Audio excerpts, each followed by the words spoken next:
Dengan kerendahan hati, izinkan saya, Patricia, memandu jalannya acara sosialisasi pada pagi hari ini. Alat perangkat telekomunikasi yang memancarkan spektrum frekuensi merupakan salah satu penopang gaya hidup di era digitalisasi yang sangat dekat dengan keseharian kita. Harus kita akui bahwa perkembangannya jauh lebih pesat di luar negeri atau di negara-negara maju di luar Indonesia.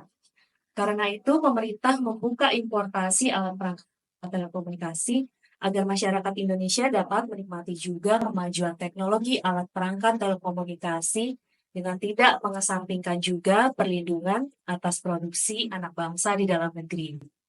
Untuk itu ada regulasi-regulasi dan ketentuan terbaru yang harus dipatuhi oleh para pelaku usaha atau importasi barang, khususnya alat perangkat telekomunikasi yang harus dipatuhi supaya terhindar dari sanksi administrasi atas pelanggaran alat perangkat telekomunikasi.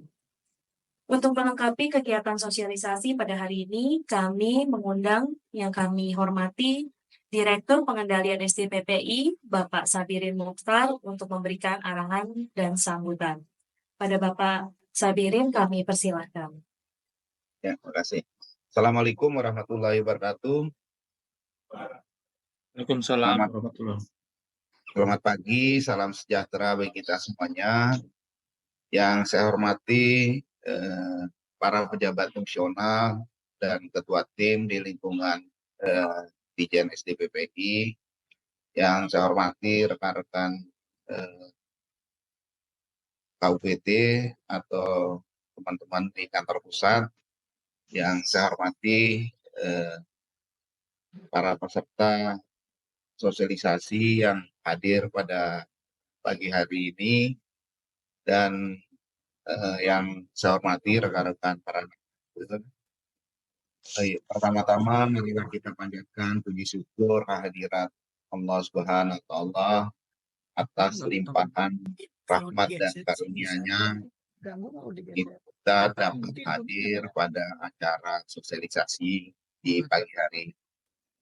Bapak Ibu sekalian, sebagaimana tadi dikatakan oleh MC bahwa regulasi yang terkait dengan cipta kerja yang selama ini terhadap pengawasan dan pengendalian alat perangkat telekomunikasi dan spektrum frekuensi radio selama ini kita acu dengan satu undang-undang, di mana sanksi Undang-Undang 36 yang mengatur terhadap sanksi itu hanya mengenal rejim pidana, tapi dengan adanya Undang-Undang CK sekarang ini beserta turunannya termasuk Peraturan Menteri Nomor 9 tahun 2023 yang ditetapkan 13 Desember tentang petunjuk teknisnya, maka sanksi terhadap administrasi yang akan dikenakan apabila ada ketidakpatuhan sudah bisa dilakukan. Untuk itu dengan adanya sosialisasi, para stakeholder khususnya para vendor dan beserta mitranya terhadap sanksi yang akan dilakukan nantinya, khususnya administratif ini akan dilakukan secara sekaligus, itu yang terkait dengan denda administratif, daya paksa polisional, sampai dengan menarik kembali alat atau perangkat telekomunikasi yang beredar di masyarakat. Juga yang merakit dan memasukkan alat dan atau perangkat telekomunikasi untuk digunakan dan atau diperdagangkan di wilayah Republik Indonesia. Bapak Ibu sekalian, ini demi untuk melindungi keamanan nasional kita atau kepentingan umum, serta hak kekayaan intelektual, serta juga yang terkait dengan keselamatan dan kesehatan masyarakat. Bapak Ibu sekalian, terhadap beberapa hal yang terkait dengan barang atau alat perangkat telekomunikasi yang beredar di Indonesia selama ini, memang ada beberapa regulasi yang berkalian dengan kita, khususnya terkait dengan produk hukum dari Kementerian Perdagangan yang memberlakukan ketentuan border dan post border, di mana pengawasan border dilakukan di kawasan kepabeanan atau oleh Bea Cukai, dan pengawasan post border adalah setelah keluar atau kawasan kepabeanan atas barang yang telah beredar di masyarakat dilakukan oleh Kementerian Teknis yang terkait. Dalam hal ini Kementerian Kominfo melakukan tugas dan fungsinya dalam pengawasan dan pengendalian alat perangkat telekomunikasi yang dibuat dan dirakit masuk ke Indonesia atau digunakan diperdagangkan di wilayah negara Kesatuan Republik Indonesia. Jadi selama ini barang yang masuk tanpa dicek lagi masalah sertifikasinya. Tapi dengan adanya peraturan baru dari perdagangan, maka sekarang akan pasti dicek lagi menyangkut sertifikasi dan dokumen lainnya yang terkait dengan telekomunikasi. Untuk itu, dalam rangka meningkatkan tertib terhadap peraturan penggunaan dan perdagangan alat dan atau perangkat telekomunikasi, Kementerian Kominfo khususnya Direktorat Jenderal SDPPI wajib menyampaikan bukti perizinan berupa sertifikat alat dan perangkat telekomunikasi untuk menurunkan risiko penggunaan alat atau perangkat telekomunikasi yang dapat membahayakan keamanan negara atau membahayakan jiwa dan keselamatan manusia. Hadirin yang berbahagia, sehubungan dengan hal tersebut di atas disampaikan, maka Ditjen SDPPI memandang perlu adanya kegiatan sosialisasi terhadap pengenaan sanksi administratif alat dan perangkat telekomunikasi kepada masyarakat, umumnya termasuk pelaku usaha importir, khususnya sebagai bentuk edukasi terhadap pemahaman mengenai denda administratif pada pelanggaran alat perangkat telekomunikasi, termasuk prosedur dan tata cara penggunaannya. Semoga dengan adanya kegiatan sosialisasi ini diharapkan kepada pelaku usaha yang merakit, yang membuat dan memasukkan atau perangkat telekomunikasi yang digunakan dan atau diperdagangkan agar patuh dan taat terhadap peraturan yang berlaku. Demikian yang dapat saya sampaikan. Maaf atas segala kekurangannya. Semoga acara hari ini membawa keberkahan bagi kita semua. Dan sebelumnya mengakhiri sambutan ini dengan mengucapkan Bismillahirrahmanirrahim, acara sosialisasi sanksi administratif pada pengawasan memasukkan alat atau perangkat telekomunikasi pada hari ini dengan resmi saya nyatakan dibuka. Wabillahi taufiq wal hidayah. Wassalamualaikum warahmatullahi wabarakatuh. Baik, terima kasih Bapak Ibu. Untuk mempersingkat waktu, kita akan masuk ke sesi paparan yang selanjutnya akan dipandu oleh moderator.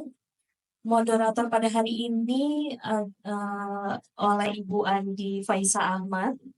Beliau adalah Ketua Tim Monitoring, Evaluasi, dan Penertiban Alat Perangkat Telekomunikasi di Direktorat Pengendalian SDPPI Kominfo, yang memiliki tugas dan fungsi perumusan kebijakan, pemantauan, evaluasi, dan pelaporan di bidang monitoring dan penertiban alat perangkat telekomunikasi. Selamat pagi Bapak, Ibu, dan rekan-rekan. Semangat pagi. Senang sekali kita berkumpul pada pagi hari ini guna kita berbincang-bincang terkait dengan adanya regulasi baru yang sudah siap diimplementasikan terkait dengan alat dan perangkat telekomunikasi. Judul sosialisasi kita hari ini adalah sosialisasi pengawasan pelanggar. Sosialisasi sanksi administrasi pada pengawasan alat dan perangkat telekomunikasi. Khusus yang kami undang, suatu kehormatan Bapak Ibu bisa hadir bersama kami di sini, yaitu para pelaku usaha yang melakukan importasi alat dan perangkat telekomunikasi. Kita ketahui bersama bahwa sejak adanya Undang-Undang Cipta Kerja, di sana ada perubahan yang cukup signifikan, yaitu adanya Undang-Undang Cipta Kerja ini ada hal baru yang diatur Bapak Ibu. Kalau dulu kita memperlakukan Undang-Undang 36 terkait dengan telekomunikasi, di sana hanya ada sanksi pidana terkait dengan pelanggaran alat dan perangkat telekomunikasi.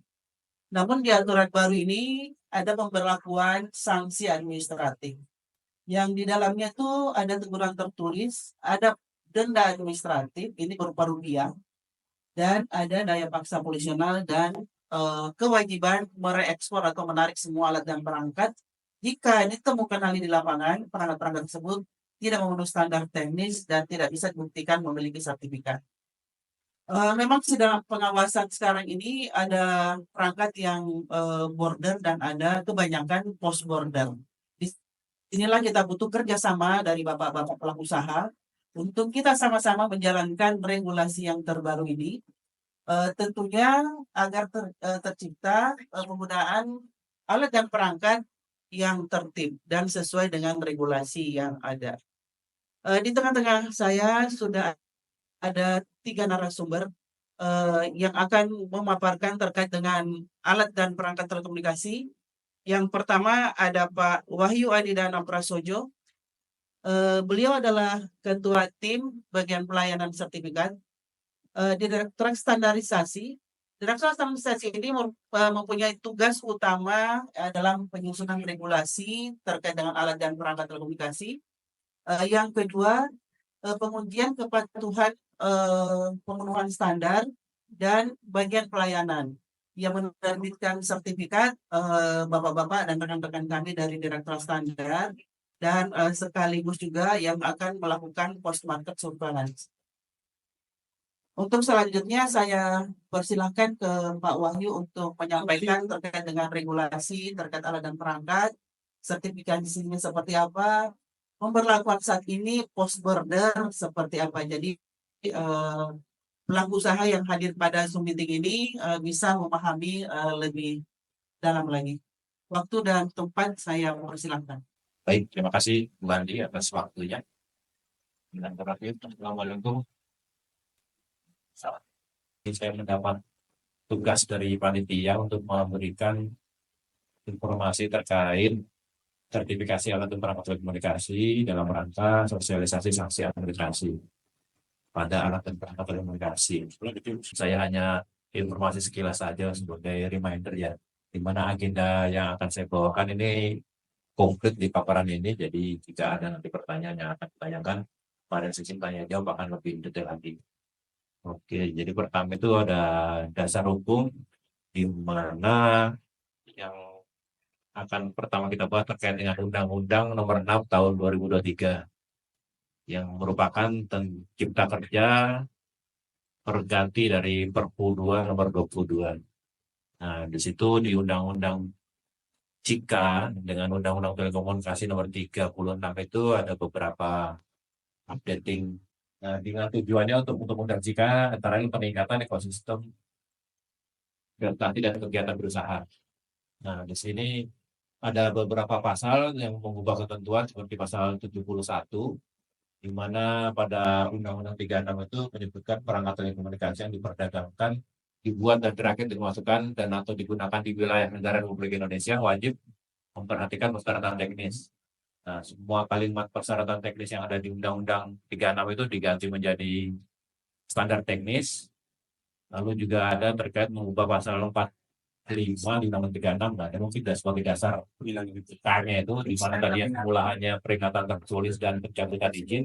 Di Undang-Undang yang baru itu menjadi lebih detail lagi, ada teguran tertulis, ada penghentian sementara kegiatan, dan denda arbitrasi yang akan nanti dijelaskan lebih detail oleh narasumber selanjutnya, dan juga ada pencabutan perizinan usaha. Lalu juga ada turunan dari turunan dari Undang-Undang Cika, yaitu ada PP 5 terkait dengan perizinan berusaha berbasis risiko.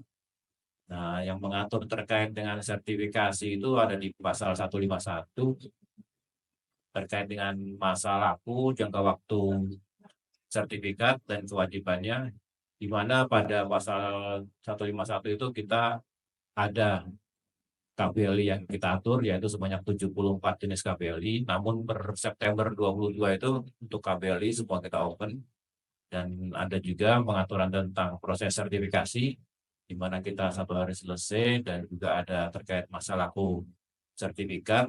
Nah, ini mungkin yang agak rancu di lapangan ya. Sertifikat itu berlaku selamanya, tapi ada batas waktu untuk kegiatan membuat, merakit, dan mengimpor, yaitu selama 3 tahun.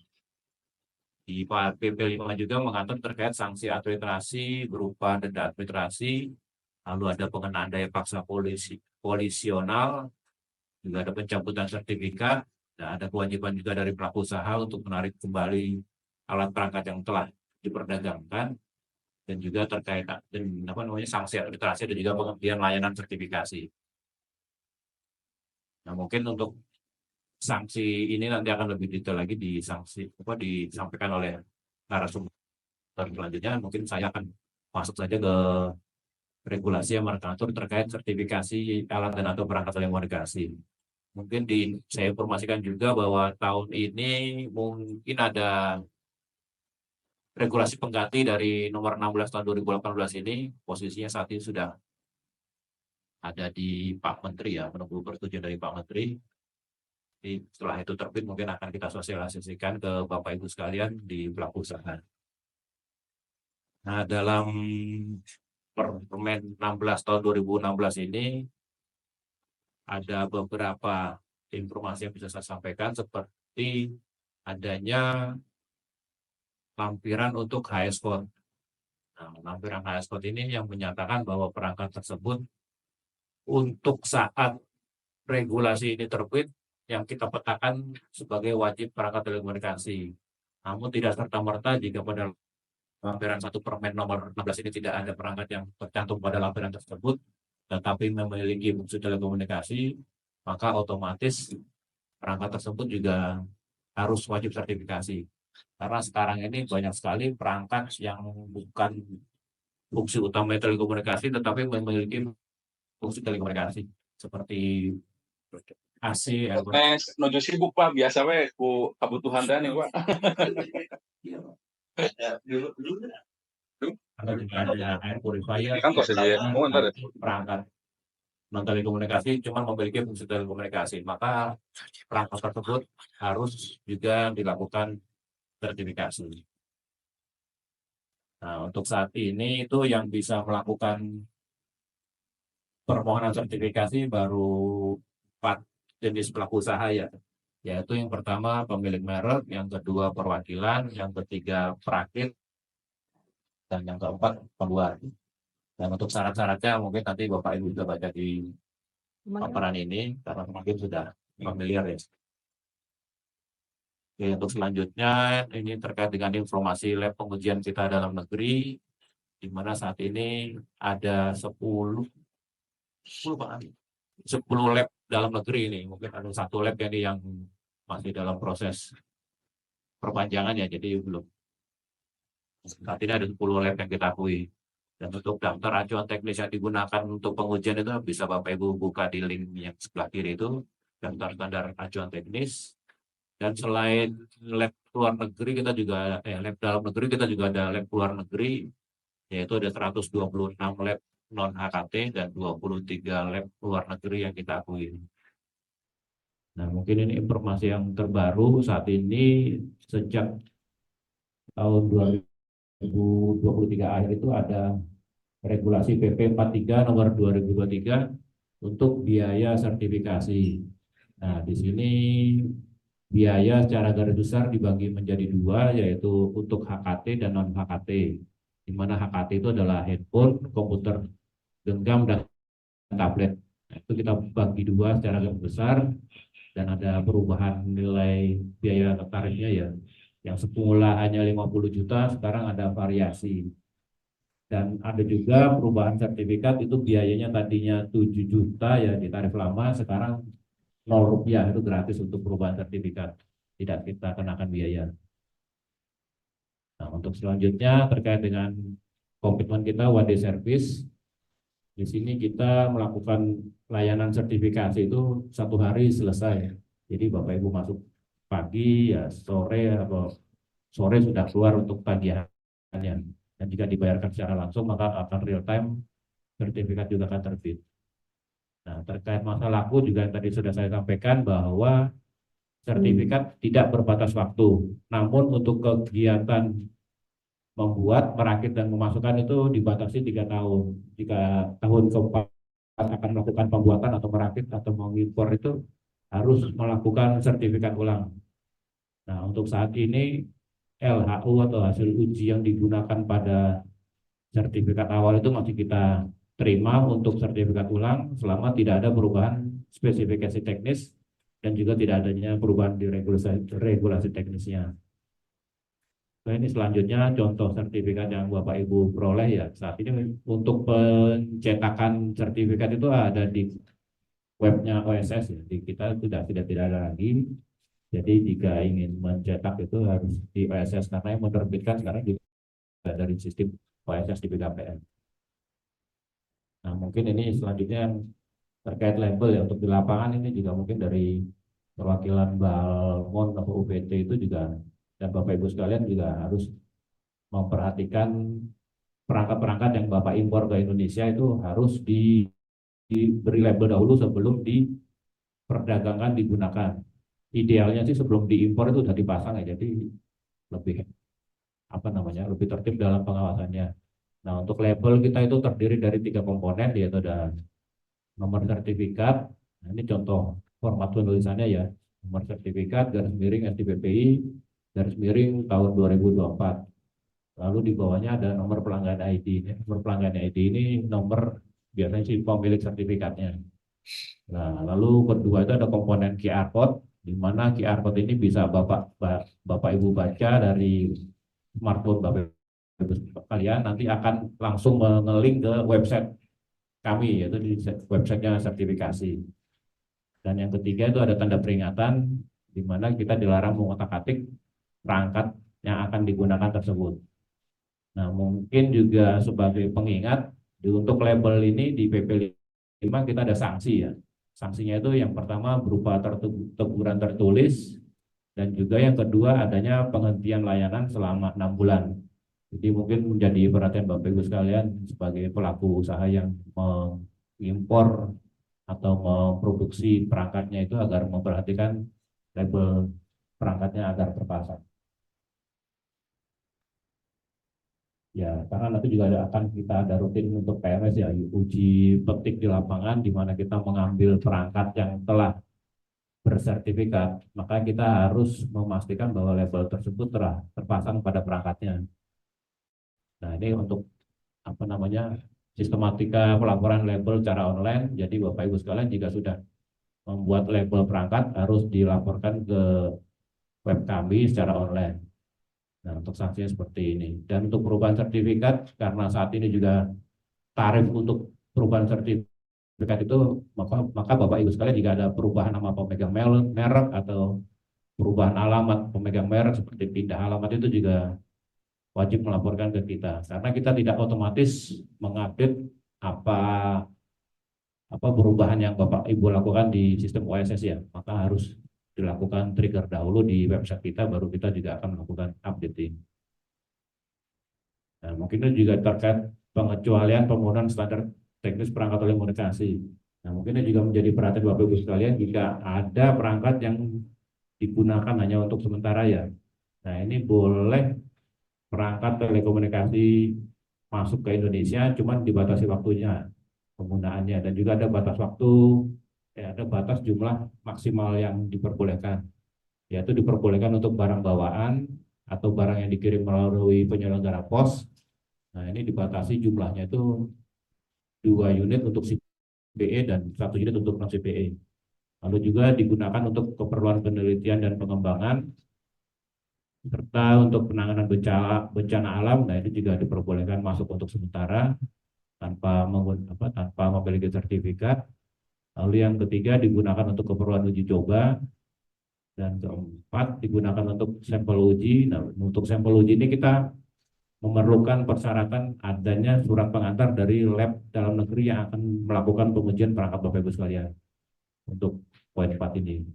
Dan yang kelima itu menggunakan standar militer atau digunakan untuk keperluan pertahanan keamanan. Nah, ini juga diperbolehkan masuk ke Indonesia tanpa sertifikat. Dan yang keenam digunakan untuk perwakilan diplomatik dengan memperhatikan ajas timbal balik.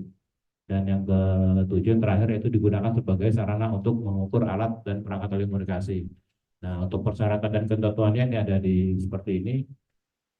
Jadi perangkat-perangkat sementara yang masuk ini tidak boleh diperdagangkan atau tidak untuk tujuan komersil. Jadi misalnya Bapak Ibu masukkan perangkat ternyata akan digunakan sebagai alat pendukung untuk layanan jasa, itu tidak kita perbolehkan ya untuk perangkat tersebut. Dan jika perangkat tersebut memiliki frekuensi, maka harus memiliki izin ISR sementara. Nah, dan untuk kayak uji coba bencana alam, nah itu juga ada jangka waktunya penggunaan paling lama 1 tahun. Setelah 1 tahun itu berakhir, maka wajib untuk disertifikat atau direekspor. Nah, itu untuk perangkat yang impor. Sedangkan untuk perangkat yang dibuat dan dirakit di dalam negeri itu wajib dilaporkan ke SDPPI terkait dengan perangkatnya yang sudah habis masa penggunaannya selama 1 tahun.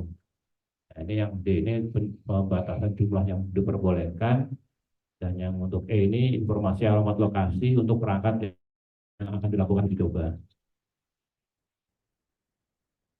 Nah, untuk selanjutnya mungkin terkait kita adalah aplikasi Sirandi yang bisa Bapak Ibu download.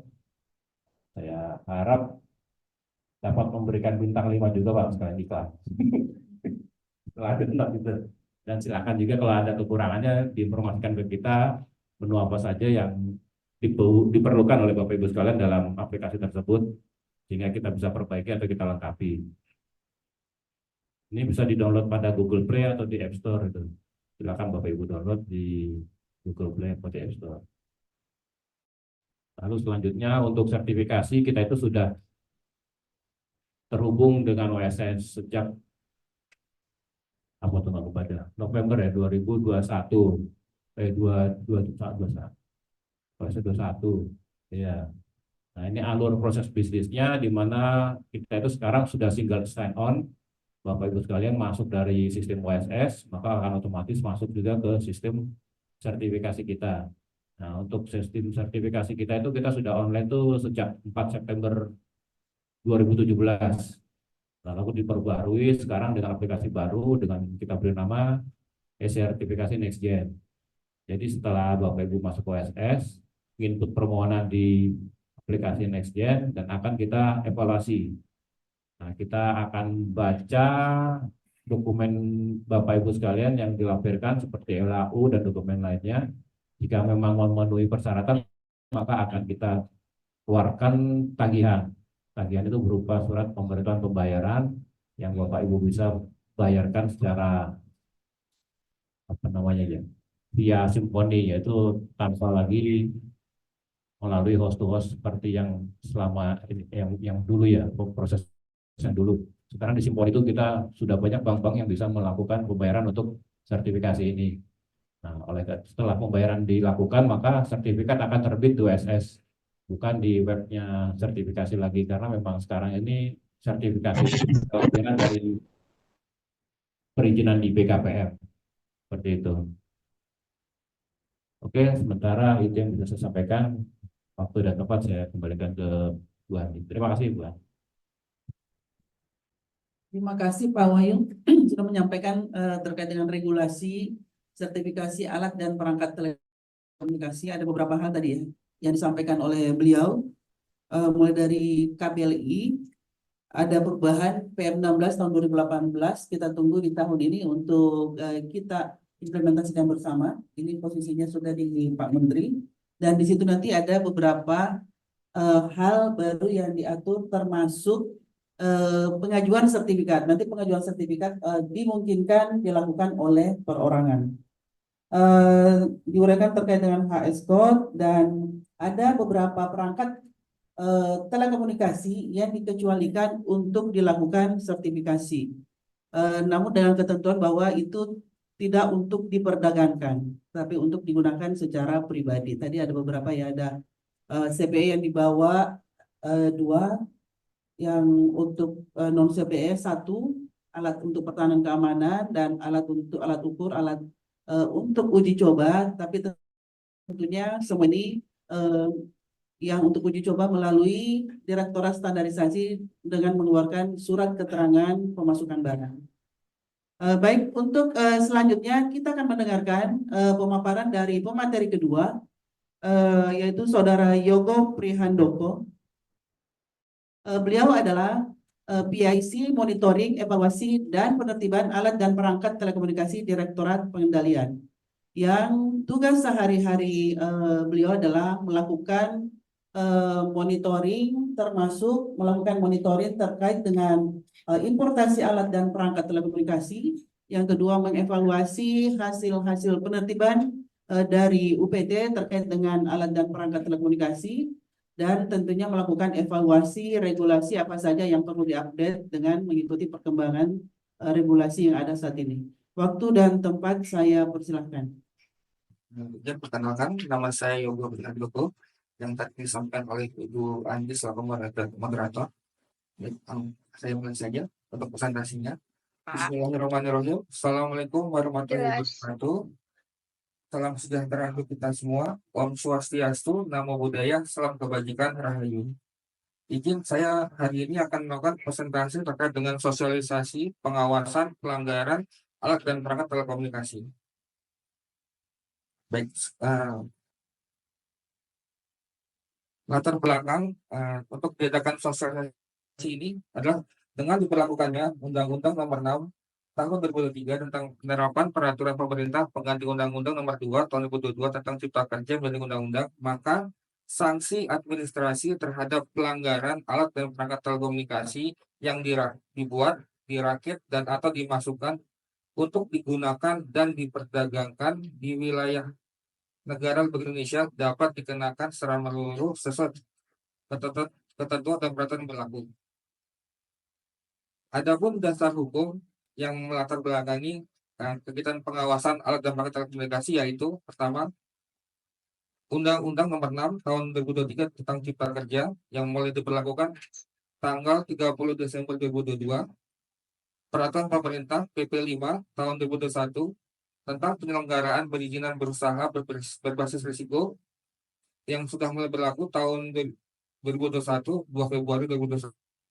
Kemudian Peraturan Pemerintah Nomor 46 Tahun 2021 tentang Pos Telekomunikasi dan Penyiaran yang mulai berlaku mulai 2 Februari 2021. Kemudian PM Kominfo Nomor 16 Tahun 2018 yang tadi sudah disampaikan oleh Pak Wahyu, berlaku mulai 31 Desember 2018. Adapun dasar pengawasan alat dan perangkat telekomunikasi, yang pertama adalah setiap alat telekomunikasi dan atau perangkat telekomunikasi yang dibuat, dirakit, dan atau dimasukkan untuk diperdagangkan atau digunakan di wilayah NKRI wajib memenuhi standar teknis. Nah, pemenuhan standar teknis ini dibuktikan dengan adanya sertifikasi yang Bapak Ibu bisa lihat sekalian di layar, bahwa untuk sertifikat ini sudah terdapat nama, merek, tipe, dan alamat, dan di referensinya ini ada terkait peraturan. Peraturan ini mengacu terkait dengan standar teknis yang digunakan. Untuk standar teknisnya, Bapak Ibu bisa lihat di bawahnya, yaitu di frekuensi kerja dan daya pancar. Ini adalah standar teknis yang ada di sertifikat yang nanti digunakan oleh kami di lapangan sebagai pengawasan. Nah, untuk sertifikat ini bisa Bapak Ibu cek di www.sertifikasi.postal.go.id di sertifikasi terbit.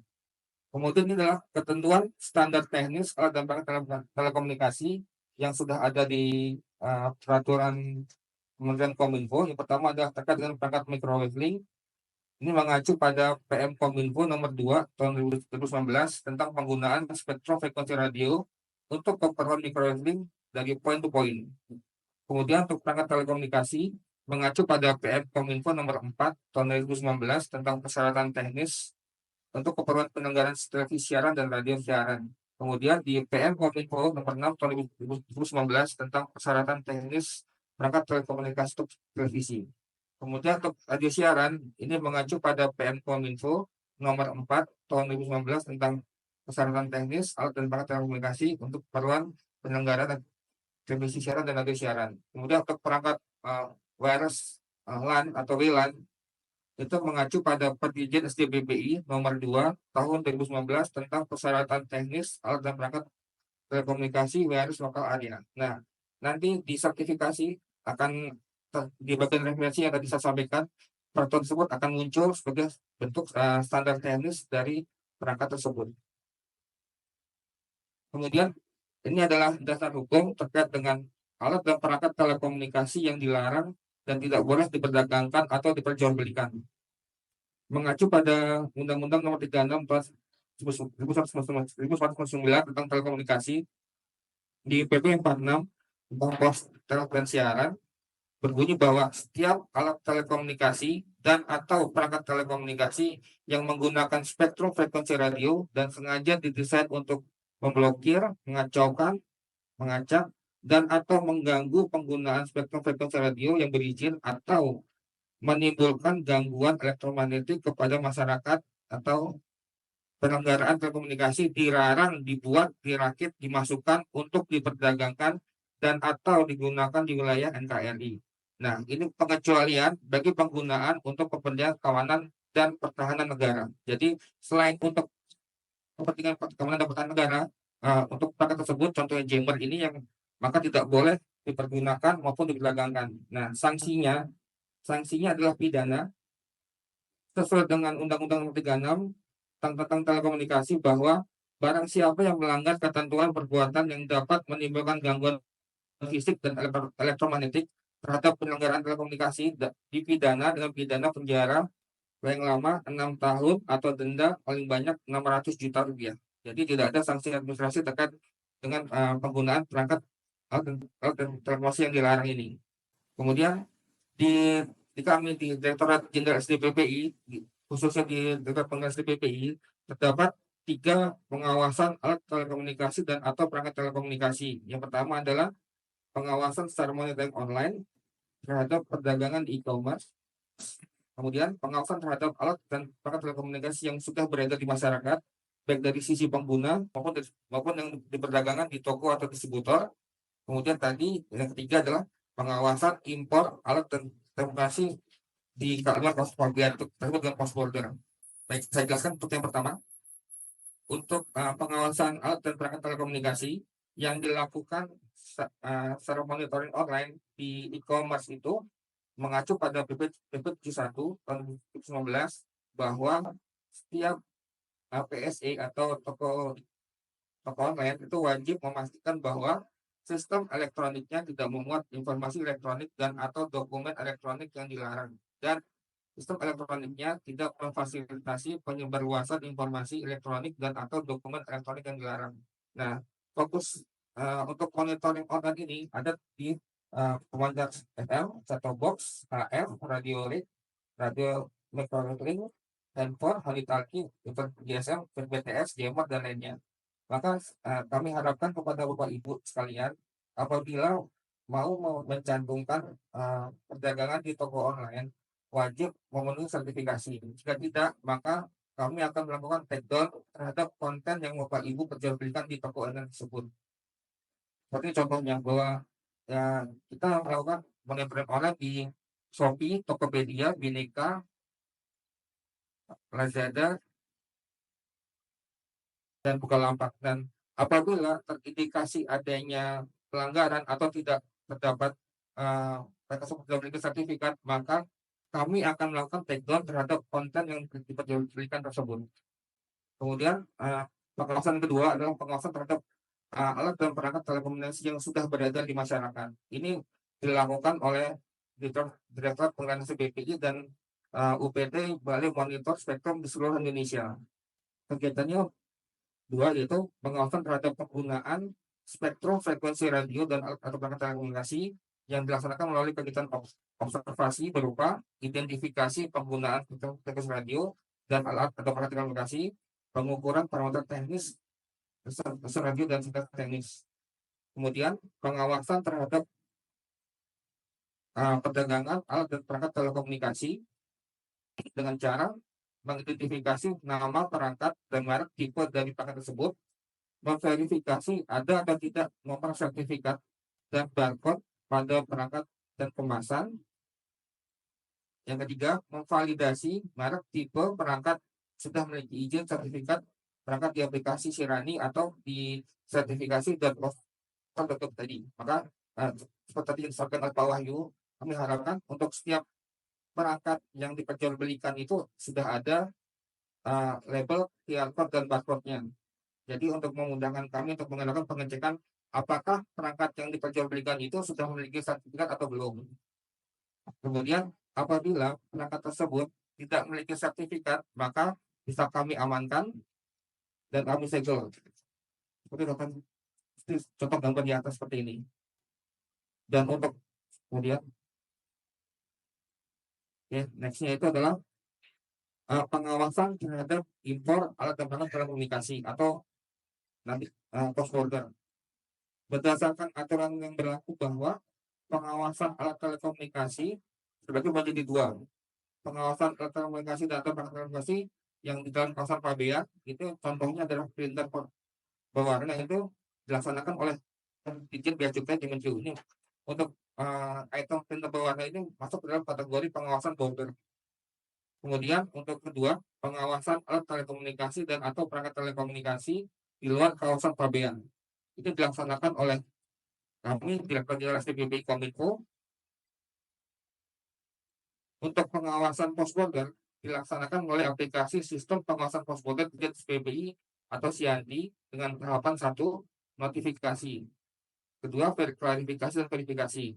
Dalam kegiatan notifikasi ini, bagi Bapak Ibu sekalian yang sudah memiliki akun di aplikasi SIANDI, cukup mengecek emailnya.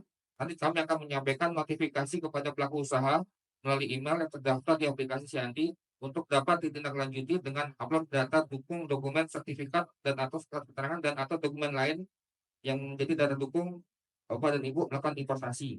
Nah, pembuktian pelanggarannya pertama, apabila setelah kami mengirimkan notifikasi ke email Bapak Ibu sekalian, email tersebut dihiraukan, kemudian tidak upload data dokumen yang kami butuhkan, kemudian sewaktu kami panggil itu tidak hadir atau waktu kami cek ke lapangan alamat tidak ditemukan, maka sesuai dengan PMK 219 kami bisa mengenakan sanksi yaitu penyampaian data rekam jejak ke LNSW. Yang kedua adalah rekomendasi pemblokiran dan reportasi sesuai rekomendasi dari KL. Kemudian selanjutnya untuk kegiatan klarifikasi dan verifikasi ini adalah dilakukan apabila pertama Bapak dan Ibu belum mempunyai akun di aplikasi SIANDI. Kemudian kami undang untuk melakukan pemeriksaan data importasi terhadap alat dan perangkat telekomunikasi yang diimpor. Apakah alat tersebut wajib bersertifikat atau tidak? Nah, pembuktian unsurnya adalah pertama, apabila Bapak dan Ibu melakukan importasi itu alat dan perangkatnya tidak memiliki sertifikat atau tidak memiliki surat keterangan untuk alat dan perangkat yang hasil uji coba, event khusus dan perbaikan. Kemudian sesuai dengan PP 5-nya, nanti saya akan disana dilanjut sebagai sanksinya bahwa pertama adalah pengenaan sanksi denda administratif dan daya paksa koleksional berupa pengamanan dan penyegelan. Kemudian tujuan kenapa kami melakukan pengawasan impor terhadap alat telekomunikasi yaitu pertama, kami melakukan pengecekan terhadap data uraian barang oleh importir terkait merek, tipe, dan brand dari alat dan perangkat yang Bapak Ibu impor tersebut. Nah, ini yang nomor 1 ini adalah saya sampaikan bahwa ini adalah contoh pengisian salah yang tidak mencantumkan merek, tipe, dan brand. Dan ini pasti akan kami panggil untuk kegiatan klarifikasi karena apabila Bapak dan Ibu sudah mencantumkan merek, tipe, dan brand, maka kami tinggal mengecek saja apakah ini perangkat tersebut sudah punya sertifikat atau belum, atau perangkat tersebut repair atau itu menggunakan event khusus. Makanya pentingnya pencantuman merek, tipe, dan brand pada uraian barang di PIB itu adalah salah satu komponen penting bagi kami untuk melakukan pengawasan terhadap kegiatan importasi. Nah, maka sesuai dengan PMK 29 tahun 2019 pasal 17 bahwa pengisian uraian barang yang tidak sesuai dengan ketentuan dapat dikenakan rekomendasi pemblokiran sesuai rekomendasi dari KL terkait. Kemudian, kenapa kita perlu tujuan pengawasan adalah untuk meminta keterangan terkait status dari alat perangkat yang diimpor tersebut. Apakah memiliki sertifikat, apakah diekspor ke luar wilayah negara NKRI, atau diserahkan ke kami, ke Direktur Jenderal untuk dimusnahkan. Kemudian, kami juga misalnya barang yang cepat diimpor untuk tujuan uji coba, perbaikan, pameran, atau event, kami minta keterangan tersebut. Apakah sudah ada suketnya atau surat keterangannya, dan apakah ada surat izin impor sementara dari Bea Cukainya. Kemudian, untuk pembuatan akun di aplikasi Sianti yang terhubung dengan ISRM dan SW dalam rangka kepatuhan pelaku usaha importir dalam memasukkan alat dan perangkat telekomunikasi sesuai dengan peraturan dan ketentuan. Ini adalah tujuan kenapa kami melaksanakan kegiatan klarifikasi dan klarifikasi kepada Bapak Ibu sekalian. Baik, selanjutnya sebelum kita masuk ke terkait dengan sanksi administrasi terkait dengan alat dan perangkat telekomunikasi, ada baiknya saya menjelaskan terlebih dahulu tentang pengertian apa itu membuat, merakit, dan memasukkan sesuai dengan KBBI Indonesia, yaitu untuk membuat adalah menciptakan, menjadikan, menghasilkan, membuat alat dan atau perangkat telekomunikasi yang baru. Kemudian merakit adalah menggabungkan atau menyatukan beberapa alat dan atau perangkat menjadi alat atau perangkat telekomunikasi yang baru. Kemudian ketiga adalah memasukkan adalah melakukan kegiatan importasi, memasukkan alat dan atau perangkat telekomunikasi ke dalam wilayah Indonesia. Baik, izin saya sampaikan terkait dengan pengenaan sanksi administrasi terhadap pembuat, merakit, dan memasukkan alat dan atau perangkat telekomunikasi. Kami mengacu pada PP 5 tahun 2021 pasal 492, di mana pelaku usaha yang membuat, merakit, memasukkan alat dan perangkat telekomunikasi untuk diperdagangkan dan atau digunakan di wilayah NKRI yang tidak memiliki sertifikat dan atau tidak memenuhi standar teknis dapat dikenai sanksi administratif secara kumulatif dan bersamaan berupa 1. Denda administratif. Ini mengacu pada PP 43 tahun 2023 dan PM 9 tahun 2023 dengan rumus poin denda indeks kali bobot kali maksimal poin. Kemudian daya paksa polisional. Daya paksa polisional ini adalah melakukan pengamanan di tempat atau segel dan atau pengamanan barang dibawa ke Direktorat Jenderal.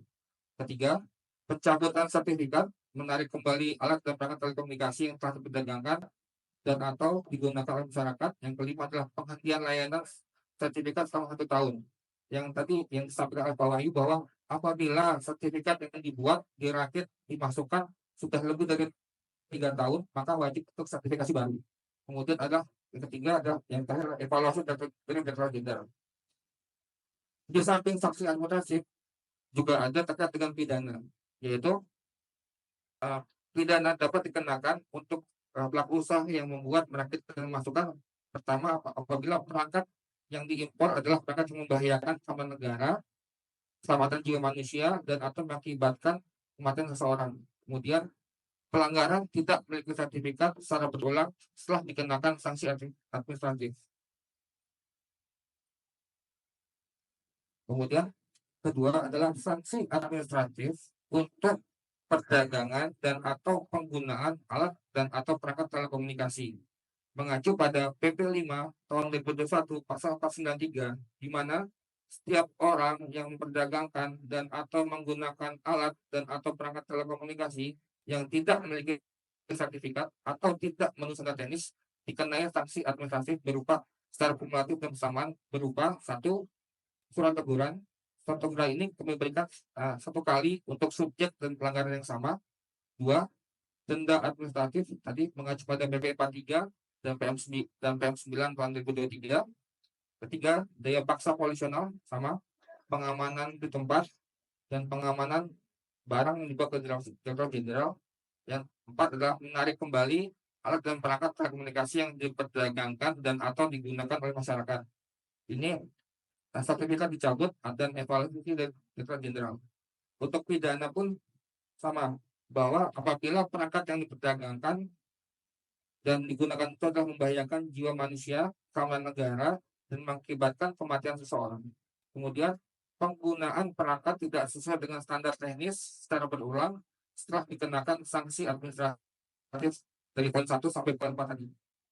Kemudian ini sedikit ringkasan terkait dengan pengenaan sanksi administratif, yaitu tadi yang terkait dengan pelanggaran membuat, merakit, memasukkan atau komunikasi dari subjek hukumnya, objek pelanggarannya, pembuktian pelanggaran, dan sanksi administratif yang bisa dikenakan.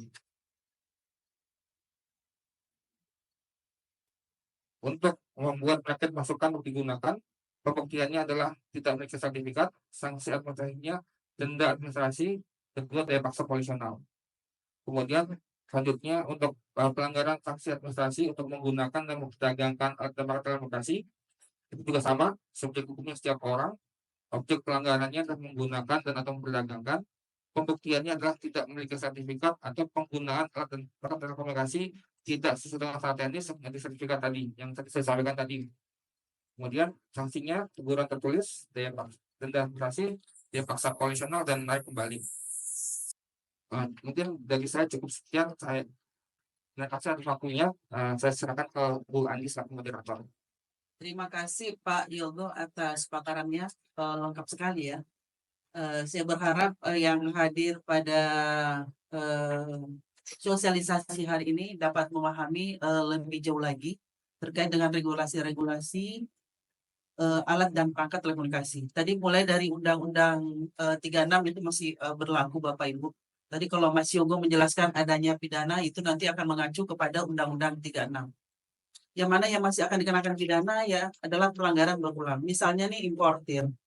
Importir melakukan impor alat dan perangkat yang tidak sesuai standar teknis dan tidak bisa membuktikan memiliki sertifikat. Itu satu kali akan dikenakan denda administratif. Namun apabila ditemukan dia berulang, maka dia akan dikenakan sanksi pidana. Dan terkait tadi dengan alat-alat perangkat ya, ada yang memang alat perangkat yang memang tidak dibolehkan untuk digunakan, yaitu adalah jammer yang tadi alat pengacak sinyal. Contohnya jammer ya, ini jammer sama sekali tidak boleh digunakan di Indonesia. Yang boleh menggunakan hanya untuk pertahanan keamanan. Jadi tolong para importir memperhatikan hal ini, karena kalau ini ditemukan dilakukan importir, lalu misalnya ada pedagang yang menjual, nanti kami akan melakukan penelusuran. Ini pembeli awalnya dari mana, dari importir siapa. Dan yang akan dikenakan pidana tentunya adalah pemilik barang tersebut. Dan yang berikutnya lagi terkait tadi ada persyaratan teknis ya, karena di dalam sanksi administratif ini juga walaupun sudah memiliki sertifikat, tapi pada saat pengoperasian alat tersebut tidak sesuai dengan standar teknis, tadi sudah disampaikan Pak Wahyu dan Pak Yogo, Kominfo dalam hal ini SDPPI sudah mengeluarkan beberapa standar teknis, beberapa perangkat microlink, radio siaran, televisi, perangkat wireless LAN yang sekarang banyak beredar di masyarakat, yaitu misalnya jam yang kita gunakan apabila menggunakan frekuensi radio itu juga termasuk perangkat-perangkat yang wajib bersertifikat. Jadi ini kita perlu pahami bersama, dan tadi juga sudah diurai terkait dengan unsur-unsurnya ya, nanti pada pembuktiannya di lapangan. Kalau yang tidak bersertifikat gampang dibuktikan, yang tidak sesuai standar teknis tentunya rekan-rekan kami di UPT seluruh Indonesia sudah mempunyai keahlian sendiri untuk membuktikan bahwa perangkat tersebut tidak sesuai dengan standar teknis. Baik, untuk selanjutnya Bapak Ibu, kita akan mendengarkan pemateri ketiga yang akan disampaikan oleh tim pengelola sanksi administratif, yaitu Pak Tirta Muhtar. Beliau adalah yang ditugaskan oleh pimpinan berada dalam tim pengelolaan sanksi administratif. Kita ketahui bersama bahwa sanksi administratif ini akan diberlakukan pada pengguna frekuensi yang tidak berizin, alat dan perangkat tidak bersertifikat, dan atau tidak memenuhi standar teknis. Untuk lebih jelasnya, kita mendengarkan bersama paparan dari Pak Tirta Muhtar. Waktu dan kesempatan saya persilakan. Baik, terima kasih Bu Andi Faisa atas waktu dan kesempatannya. Assalamualaikum warahmatullahi wabarakatuh. Salam sejahtera untuk kita semua. Bapak Ibu yang saya hormati, baik yang hadir via Zoom online maupun yang offline, izin menyampaikan paparan terkait sosialisasi pengenaan sanksi denda administratif ya terhadap penggunaan alat perangkat telekomunikasi. Baik, saya lanjutkan. Kami dari tim pengelolaan sanksi administratif ingin menjelaskan ya terkait mekanisme dan formula berikut dengan simulasi case yang terjadi jika pelanggaran alat perangkat telekomunikasi itu terjadi.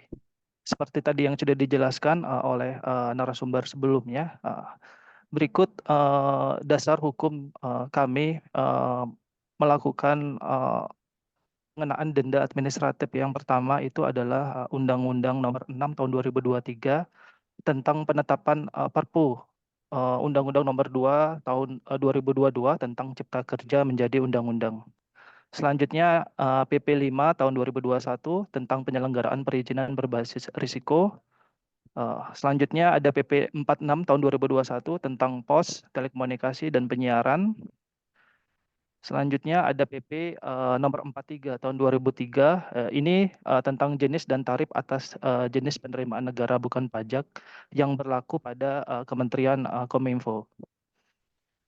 Dan selanjutnya ini ada PM Kominfo nomor 7 tahun 2021 tentang penggunaan spektrum frekuensi radio. Dan yang terakhir itu ada PM Kominfo nomor 9 tahun 2023 itu tentang petunjuk pelaksanaan penetapan tarif atas jenis penerimaan negara bukan pajak yang berlaku pada sektor sumber daya dan perangkat pos dan informatika. Nah, dari turunan regulasi tersebut ya, kami mengklasifikasikan pelanggaran spektrum frekuensi radio dan atau alat perangkat telekomunikasi ini ya untuk dikenakan denda administratif. Yang pertama adalah pelanggaran izin vita frekuensi radio. Nah, pelanggaran di sini adalah penggunaan frekuensi tanpa perizinan berusaha dan atau persetujuan menteri. Yang kedua adalah pemegang IPFR menggunakan alat perangkat telekomunikasi yang belum bersertifikat. Yang ketiga, pemegang IPFR tidak memenuhi kewajiban yang dipersyaratkan dalam dokumen seleksi. Kemudian yang keempat, pemegang IPFR yang menggunakan pita frekuensi radio tidak sesuai dengan peruntukannya. Yang kelima, pemegang IPFR melakukan kerjasama SFR tanpa persetujuan menteri. Dan yang keenam adalah pemegang IPFR yang melaksanakan kerjasama tidak sesuai dengan tujuan dan atau prinsip sesuai ketentuan peraturan perundang-undangan. Selanjutnya, klasifikasi kedua adalah pelanggaran izin stasiun radio. Nah, di sini pengguna spektrum frekuensi radio tanpa perizinan berusaha dan atau persetujuan menteri. Yang kedua, pemegang ISR yang menggunakan frekuensi tidak sesuai dengan peruntukannya dan atau tidak sesuai parameter teknis yang telah ditetapkan dalam ISR. Dan yang terakhir adalah pemegang ISR angkasa yang tidak mendaftarkan stasiun bumi secara berkala setiap tahun. Dan yang terakhir adalah pelanggaran alat perangkat telekomunikasi. Di sini ada 6. Yang pertama adalah seperti yang tadi telah dijelaskan oleh Mas Yogo ya. Yang pertama, membuat, merakit, dan atau memasukkan alat perangkat telekomunikasi untuk diperdagangkan dan atau digunakan di wilayah NKRI yang tidak memiliki sertifikat alat telekomunikasi dan atau perangkat telekomunikasi. Yang kedua, membuat, merakit, dan atau memasukkan alat telekomunikasi atau perangkat telekomunikasi untuk diperdagangkan atau digunakan di wilayah NKRI yang tidak sesuai dengan sertifikat. Yang ketiga adalah memperdagangkan alat telekomunikasi dan atau perangkat telekomunikasi yang tidak memiliki sertifikat alat perangkat telekomunikasi. Yang keempat, memperdagangkan alat telekomunikasi dan atau perangkat telekomunikasi yang telah memiliki sertifikat namun tidak memenuhi standar teknis. Yang kelima, menggunakan alat telekomunikasi dan atau perangkat telekomunikasi yang tidak memiliki sertifikat alat telekomunikasi dan atau perangkat telekomunikasi. Yang keenam, menggunakan alat telekomunikasi yang telah memiliki sertifikat namun tidak memenuhi standar teknis. Baik, berikut formula penghitungan denda pelanggaran penggunaan spektrum frekuensi dan atau alat perangkat telekomunikasi. Yang pertama adalah formula dalam menentukan denda, Bapak Ibu. Di sini adalah denda sama dengan poin pelanggaran dikalikan tarif denda administratif. Ini berdasarkan regulasi di PP 43 tahun 2023 pasal 20. Selanjutnya, poin pelanggaran adalah indeks pelanggaran dikali maksimum poin dikali persentase bobot. Ini ada di PP 43 2023 pasal 21. Ya, sebagai catatan, untuk maksimum poin itu diatur dalam PP 43 tahun 2023, persentase bobot diatur dalam PP 43 tahun 2023, tarif denda administratif per poin yaitu sebesar 100.000 itu diatur dalam PP 5 tahun 2021 dan indeks pelanggaran itu diatur dalam PM Kominfo nomor 9 tahun 2023. Pengenaan besaran indeks mempertimbangkan paling sedikitnya. Pertama, jika dia pelanggaran izin vita frekuensi radio, maka mempertimbangkan luas cakupan wilayah, jenis layanan penggunaan spektrum frekuensi radio, jenis vita frekuensi radio, dan zona penggunaan SFR. Jika dia adalah pelanggaran izin stasiun radio, maka mempertimbangkan layanan penggunaan spektrum frekuensi radio, jenis pita frekuensi radio, dan zona penggunaan spektrum frekuensi radio. Sedangkan untuk alat perangkat telekomunikasi, ini mempertimbangkan tarif tertinggi, biaya sertifikat alat telekomunikasi, dan atau perangkat telekomunikasi. Baik, di sini kami coba menjelaskan ya mekanisme pengenaan denda pelanggaran penggunaan SFR dan atau AVT. Yang pertama adalah jika ditemukan pelanggaran terjadi sesuai dengan paparan sebelumnya, maka dilakukan penerbitan surat penetapan denda administratif. Setelah penerbitan surat denda administratif, itu jatuh tempo pembayaran selama 30 hari. Lalu surat tagihan keterlambatan dikeluarkan 1 hari kerja setelah berakhirnya jatuh tempo pembayaran denda administratif dihitung dari terbitnya surat penetapan denda administratif. Nah, selanjutnya ada surat tagihan keterlambatan denda administratif pertama. Jika belum melunasi, itu jangka waktunya 1 bulan sebelum surat tagihan keterlambatan denda kedua administratif diberikan. Setelah surat tagihan keterlambatan denda administratif kedua, ada jangka waktu 2 bulan, kalau masih belum dibayar, itu keluar surat tagihan keterlambatan denda administratif ketiga. Nah, jika masih setelah surat tagihan keterlambatan denda administratif ketiga, setelah 3 bulan, itu masih juga belum dibayarkan, maka wajib bayar itu dalam jangka waktu 3 bulan setelah surat tagihan ketiga tetap tidak melunasi seluruh denda administratif, maka pimpinan instansi pengelola PNBP atau pejabat kuasa pengelola PNBP menerbitkan surat penyerahan tagihan PNBP kepada instansi yang berwenang mengurus piutang negara untuk diproses sesuai dengan ketentuan perundang-undangan di bidang piutang negara. Dalam hal wajib bayar tidak melakukan pemenuhan kewajiban atas tagihan denda administratif, dapat menjadi dasar Direktur Jenderal untuk menghentikan layanan perizinan kepada wajib bayar. Selanjutnya, pengenaan denda administratif pelanggaran pemenuhan kewajiban penggunaan spektrum frekuensi radio dan pemenuhan kewajiban sertifikat alat telekomunikasi dan atau perangkat telekomunikasi tidak menghilangkan kewajiban lainnya sesuai dengan ketentuan peraturan perundang-undangan.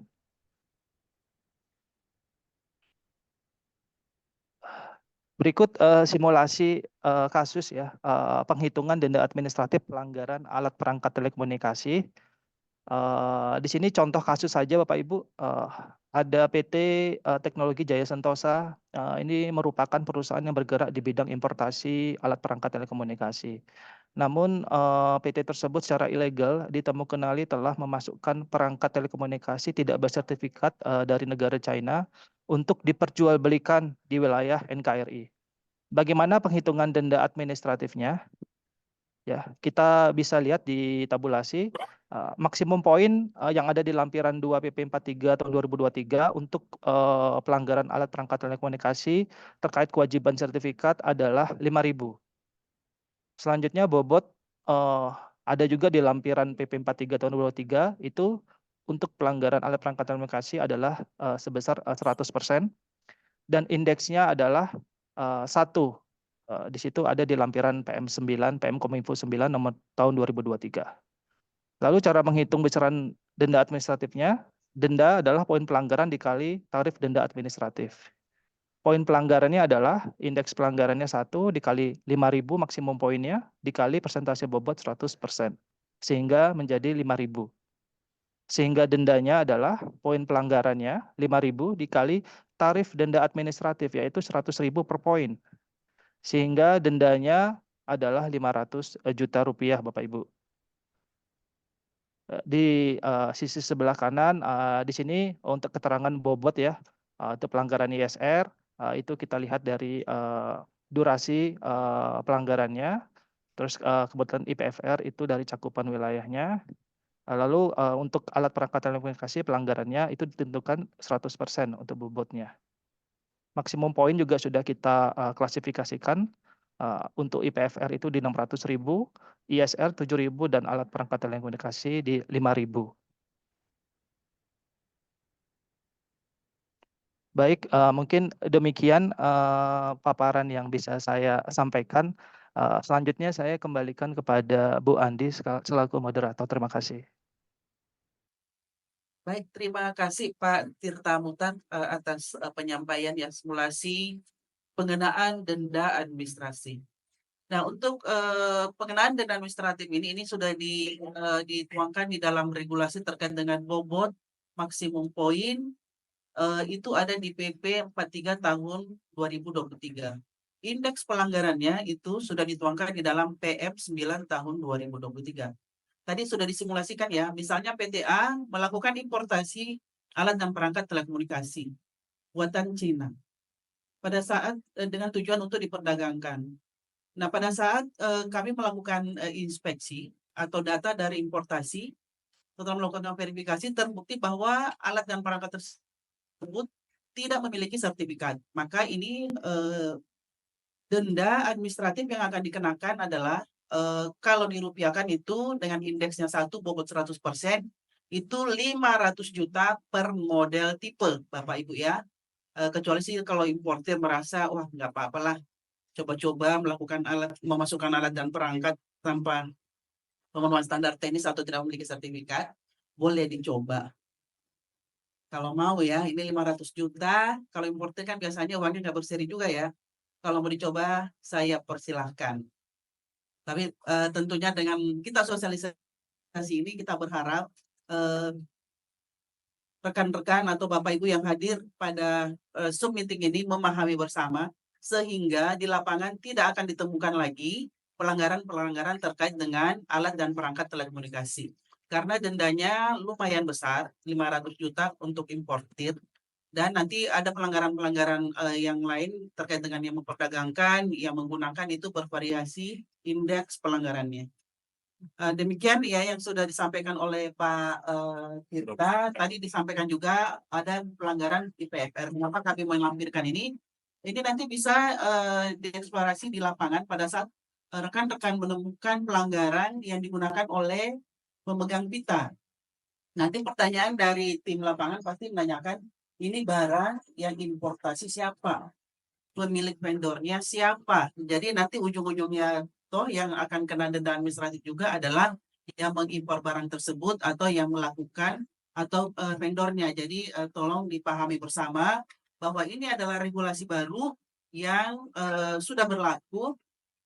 Mudah-mudahan sih Bapak Ibu dapat memahami bahwa regulasi ini tentunya ditetapkan untuk kita patuhi bersama dan berharap tidak akan pernah kami temukan pelanggaran karena kepatuhan dari pelaku usaha. Untuk selanjutnya kita masuk ke sesi tanya jawab. Jika ada hal-hal yang masih perlu diperjelas kepada 3 narasumber, saya persilahkan. Baik, kita 3 pertanyaan dulu ya. Yang pertama, ini perangkat sudah pernah disertifikasi tahun 2021 dan digunakan di perbankan. Apakah pada saat dia melakukan importasi lagi wajib dilakukan sertifikasi ulang? Nah, yang kedua tadi masalah label dan yang sampel uji ini perlu importasi sementara kah? Ataukah ada surat pernyataan bahwa perangkat tersebut memang hanya untuk sampel uji? Nah, tadi ada HS code ya, HS code ini yang perlu dikonfirmasi juga. Sama tadi dan pemasangan label. Pemasangan label ini apakah dari negara asal sudah dipasang label atau bisa pada saat di Indonesia? Yang berikutnya Pak Henry terkait dengan label ini mau ditempel di mana sih labelnya? Silakan Pak Wahyu. Baik, terima kasih Bandi. Terima kasih juga kepada Braga yang selaku pertama tadi menanyakan terkait dengan perangkat billing port.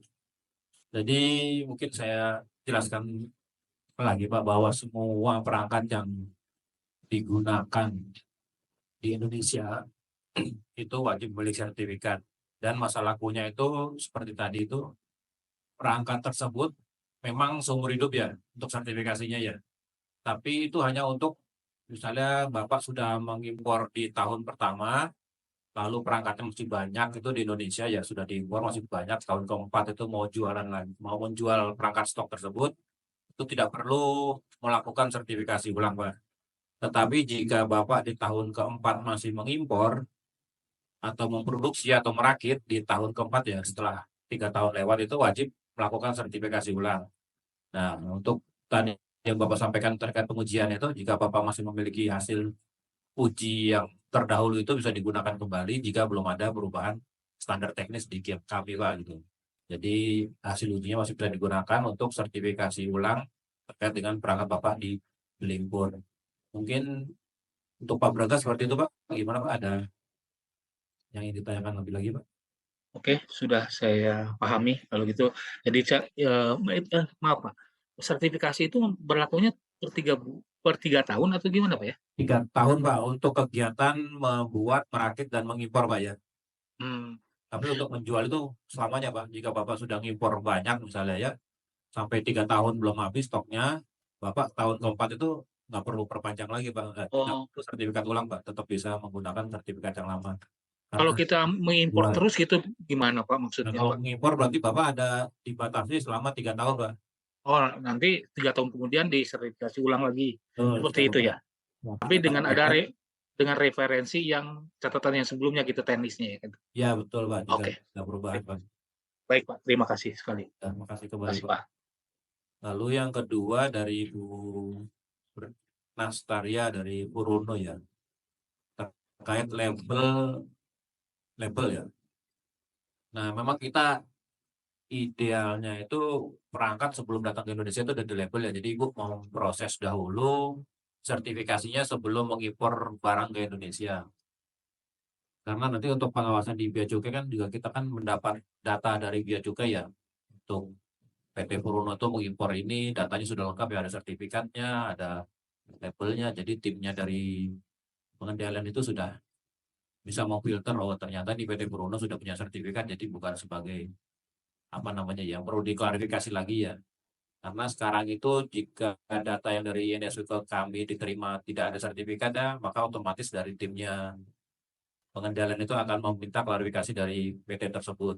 Nah, baiknya sih memang ditempel sebelum impor. Namun jika ternyata perangkat tersebut sudah datang di Indonesia dan belum memiliki sertifikat atau sudah memiliki sertifikat cuman belum ditempel di label, itu baiknya juga ditempel sebelum diperjualbelikan gitu. atau belum diperjualbelikan atau digunakan gitu Bu. Jadi mungkin itu ya yang untuk label. Lalu yang kedua terkait sampel uji untuk pengujian perangkat. Nah itu juga sama ini sih kita modelnya kan sudah post border ya, barang yang masuk itu tidak diawasi oleh bea cukai. Namun kadang-kadang bea cukai juga random meriksa perangkat yang datang ke Indonesia. Nah jika ibu membawa perangkat yang hanya untuk pengujian itu selama tidak diperiksa oleh bea cukai mungkin tidak ada kendala ya. Cuman jika memang ditahan oleh bea cukai, maka ibu kan butuh surat keterangan yang menyatakan bahwa perangkat tersebut hanya digunakan untuk sampel uji pengujian. Nah, di situ juga nanti setelah ibu selesai pengujian, perangkat tersebut juga harus dikembalikan lagi ke negara asalnya. Jadi itu sebenarnya ini aja sih Bu, untuk mengantisipasi jika adanya penahanan di bea cukai. Jika tidak ada penahanan sih ya bisa bebas saja, karena selama ini juga tidak semuanya itu si pelaku usaha itu meminta ke kami untuk surat keterangan sampel uji, karena mereka juga bisa langsung masuk ke Indonesia seperti itu. Berarti Lalu artinya, gimana Bu? iya, artinya kalau kita meminta surat uji sampel dari lab, itu sudah cukup gitu ya Pak ya? Iya, Tidak perlu mengajukan impor sementara ya? tidak perlu. Jadi Ibu pertama kali itu datang ke lab yang akan Ibu gunakan untuk pengujian perangkat Ibu ya. Iya. Itu Ibu minta surat keterangan kebutuhan sampel ujinya, Mhm. lalu diserahkan ke kami untuk kami terbitkan surat keterangan pemasukan perangkat tersebut Bu. Iya. Nah, kalau misalkan untuk seperti itu, kalau untuk impor sementara artinya kan ada jangka waktunya, Pak. Berarti Ya, kalau misalkan, statusnya bukan impor sementara, artinya barang itu bisa kita keep selama-lamanya di Indonesia, bener nggak? enggak juga surat keterangan yang kami terbitkan itu ada masa lakunya juga Bu. Mungkin dibedakan ya dengan impor sementara itu mungkin untuk keperluan yang lain ya, seperti kayak bencana alam itu mungkin ya bukan impor sementara, atau untuk uji coba ya bukan untuk uji perangkat ya, kayak uji coba kayak pameran itu kan impor sementara, dia nanti dikeluarkan kembali ke Indonesia. Iya. Iya, berarti kalau misalkan hanya kita impor, misalkan kita impor barang, kemudian setelah barang masuk, karena ini, post border, kita harus, melampirkan juga, scap-nya begitu ya, Pak. Nah, Iya, scap-nya itu adalah surat keterangan dari lab. Artinya status impornya ini adalah impor biasa. Secara regulasi kalau impor biasa itu tidak ada kewajiban buat importir untuk melaporkan atau mengekspor kembali barang tersebut, gitu. ya mungkin dikoreksi Bu ya. Tadi itu surat keterangannya tuh dari Direktorat Standar Bu yang mengeluarkan. Mmm. Cuman untuk mengeluarkan surat tersebut kita butuh surat dukungan dari lab Baluji gitu Bu. Nah di surat Oke. kami itu nanti tertulis bahwa memang ada kewajiban untuk mengimpor kembali perangkat yang sudah dimasukkan itu Bu. Tapi di surat keterangan itu tidak ada keterangan sih, Pak, kalau setelah pengujian selesai barang ini wajib untuk diekspor tuh nggak ada. Tapi nanti ada pengawasan juga sih Bu, seperti itu. Mungkin kita cross check lagi Mmm. untuk suratnya. Oke. Nah, untuk yang bagian label tadi, Pak, Iya, eee, memang tujuannya biar agar, bea cukai tidak perlu untuk memverifikasi apakah alat ini sudah memiliki postel apa enggak, begitu ya? iya Untuk, betul. nah, sebenarnya, waktu pelaporan PIB kita juga melampirkan sertifikat postal. Jadi di PIB itu juga dicantumkan nomor postal dan kemudian deklarasinya itu juga benar-benar sama dengan, eee, nama barangnya sama dengan apa yang dipostal dengan yang ada di PIB. Jadi, saya rasa kalau misalkan, dokumen ini sudah sama-sama benar, sudah matching begitu, sejauh ini sih dari sisi bea cukai belum pernah ada, permintaan konfirmasi apakah ini Eee, sudah memiliki postel apa enggak. Kemudian juga dari sisi SDPPI juga, selama ini yang kita praktekkan belum pernah ada konfirmasi. Jadi kami meyakini bahwa kalau, label itu dilampirkan di setelah barang masuk ke Indonesia, tidak masalah begitu. Harusnya tidak masalah ya, Pak, ya? Iya, berarti Jadi Ibu udah tidak ada isi semua kewajiban ya? yang diperlukan oleh bea cukai, berarti udah isi semua. Jadi dari Mmm. tim bea cukai maupun dari tim kita juga tidak ada lagi butuh klarifikasi gitu Bu. Oke, baik. Terima kasih, Pak. Lalu yang ketiga, Bu ada juga Bu, ini yang terkait radar ini yang Iya, 82. terkait radar. HS Code Radar tidak ada di INSW untuk post bordernya gitu. Jadi HS Code itu sebenarnya hanya pedoman Bu ya, panduan saja. Nah, pada saat regulasi tersebut kita buat kan belum semuanya tercantum HS Code-nya. Cuman kita kembalikan lagi ke regulasi bahwa setiap alat perangkat telekomunikasi itu wajib memiliki sertifikat Bu. Jadi walaupun HS Code-nya tidak tertuang dalam lampiran itu juga karena memiliki fungsi telekomunikasi, jadi mau tidak mau juga kena kewajiban untuk sertifikasi. Dan di regulasi yang baru lagi nanti akan lebih detail lagi Bu, karena HS Code banyak yang baru ya. Karena itu kan BTKI-nya baru dari Bea Cukai, maka kita sesuaikan juga HS Code yang baru yang belum ada di regulasi yang lama. Seperti itu Bu Mas Arya.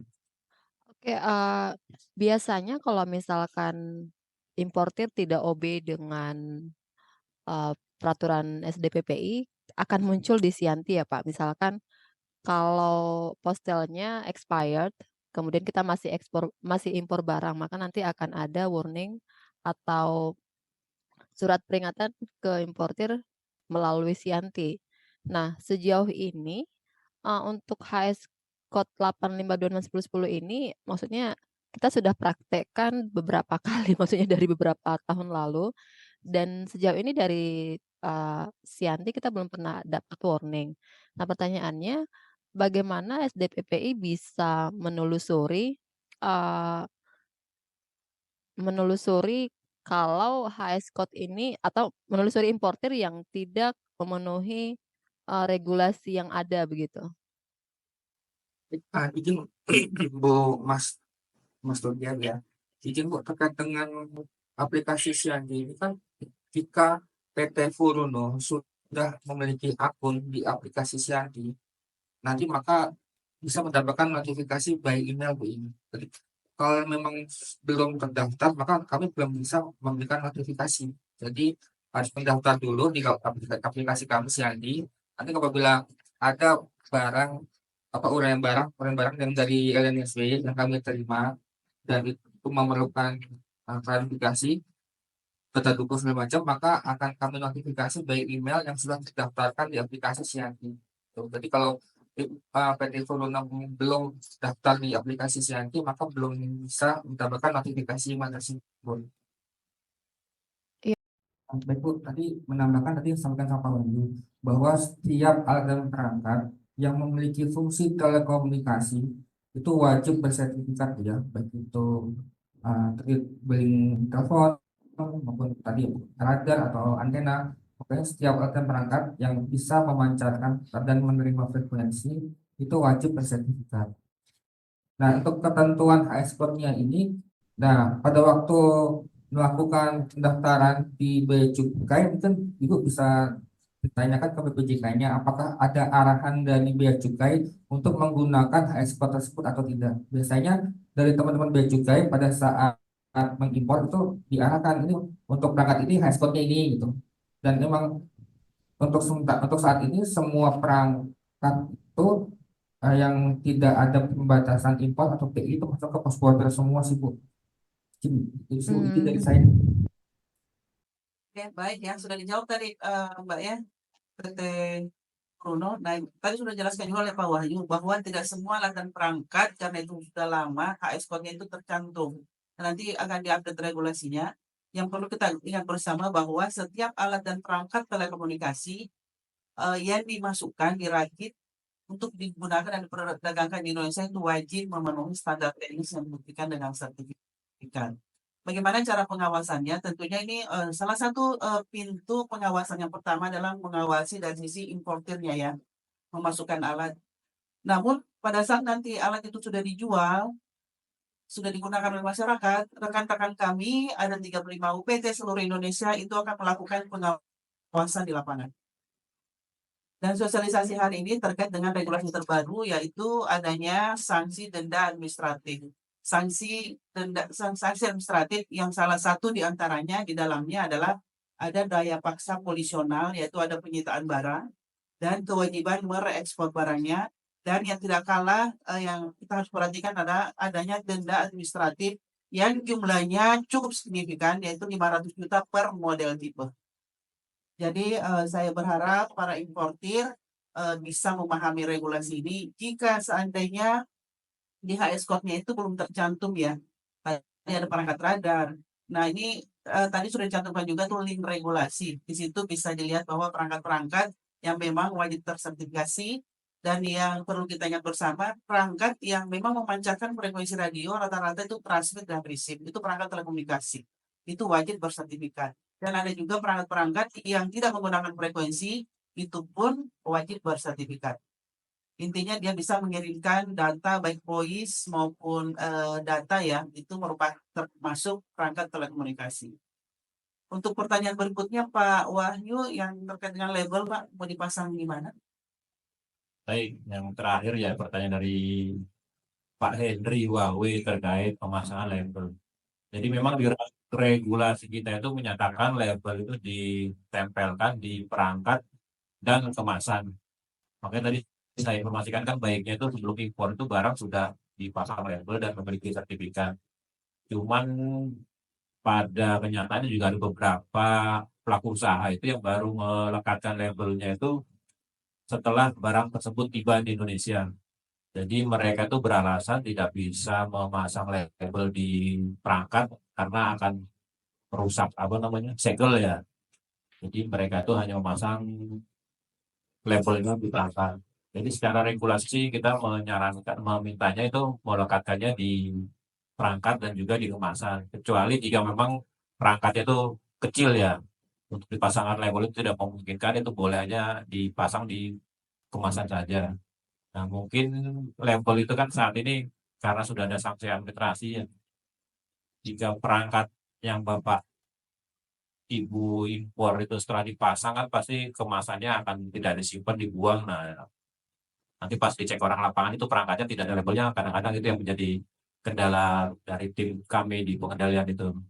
Karena tidak berlabel dan juga untuk ditanya kemasan yang mana pasti kemasannya sudah dibuang lah atau diapalah seperti itu. Jadi sih saya himbau sih untuk pemasangan label itu ada di perangkat dan juga di kemasan.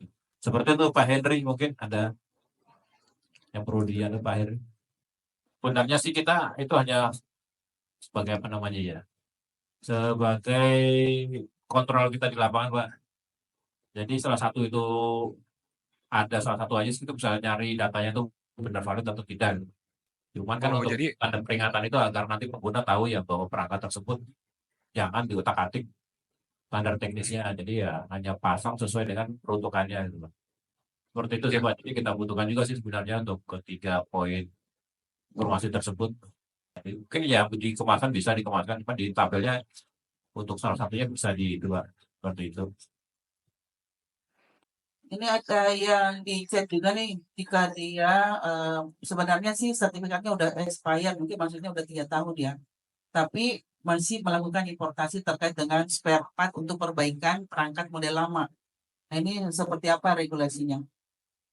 Yang berikutnya pertanyaannya terkait dengan nomor telepon Balmon ya, nanti dilihat aja di web Postel ya, atau di call center 159 bisa ditanyakan. Silakan Pak Wahyu terkait dengan spare part ini. Baik, mungkin saya coba menjawab ya terkait dengan spare part ini. Makanya spare part ini juga perlu diperjelas lagi Pak, spare part ini apakah bentuknya komponen atau memang bentuknya jadi gitu Pak. Karena kalau komponen kan tidak masuk ke ranah sertifikasi ya. Cuman memang jika ada seperti apa namanya perbaikan, dia dikirim keluar terlebih dahulu secara utuh, lalu dikembalikan lagi secara utuh lagi. Nah itu biasanya ada ini, ada apa namanya kewajiban untuk ya nanti ada laporan di bea cukainya itu bisa. Tapi tidak selama ini Pak ya, tidak selama unitnya tidak banyak ya. Makanya untuk bukti penjelasan lagi Pak terkait spare partnya ini apakah spare partnya bentuknya dalam modul atau seperti apa atau memang perangkatnya utuh dikirim keluar lalu dikembalikan lagi. Karena biasanya di bea cukai itu ada laporan apa namanya ya, ekspor sementara itu bisa keluar nanti sesuai perangkatnya perbaikan, nanti setelah balik lagi sesuai serial number yang masih sama itu tidak dikenakan pengawasan seperti itu Pak. Mungkin butuh informasi seperti itu terkait data yang disampaikan oleh. Baik, terima kasih Bu Andi. Izin menanggapi untuk pengenaan denda ini sebenarnya berlakunya sejak PP 43 tahun 2023 diundangkan ya Bapak Ibu. Cuma sekarang ini kami lagi mempersiapkan terkait petunjuk teknis dan petunjuk pelaksanaannya.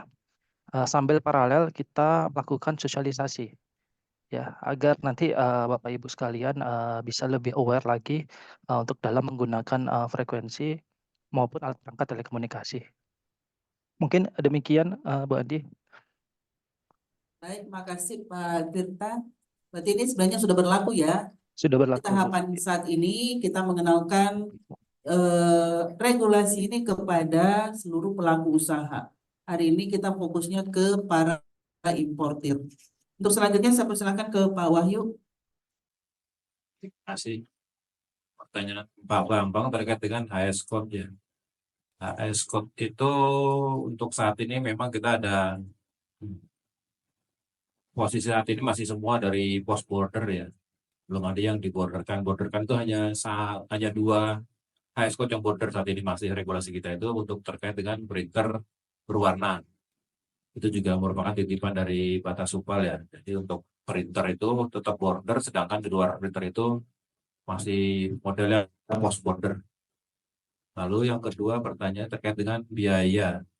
Biaya itu memang tadinya itu biaya kita itu hanya 2 jenis, hanya 2 macam ya, yaitu ya untuk 7 juta dan 50 juta. 7 juta untuk yang diuji di dalam negeri dan untuk yang 50 juta itu yang menggunakan luar negeri. Saat ini itu biayanya tergantung lagi Pak, karena dibedakan lagi menjadi 2 kelompok besar ya, yaitu untuk HKT dan non HKT, dan itu juga nanti dipecah lagi. Ada yang menggunakan LAO luar negeri yang sudah MRA dan sama yang belum MRA. Mungkin juga sekaligus menjawab dari pertanyaan Pak Akbar ya.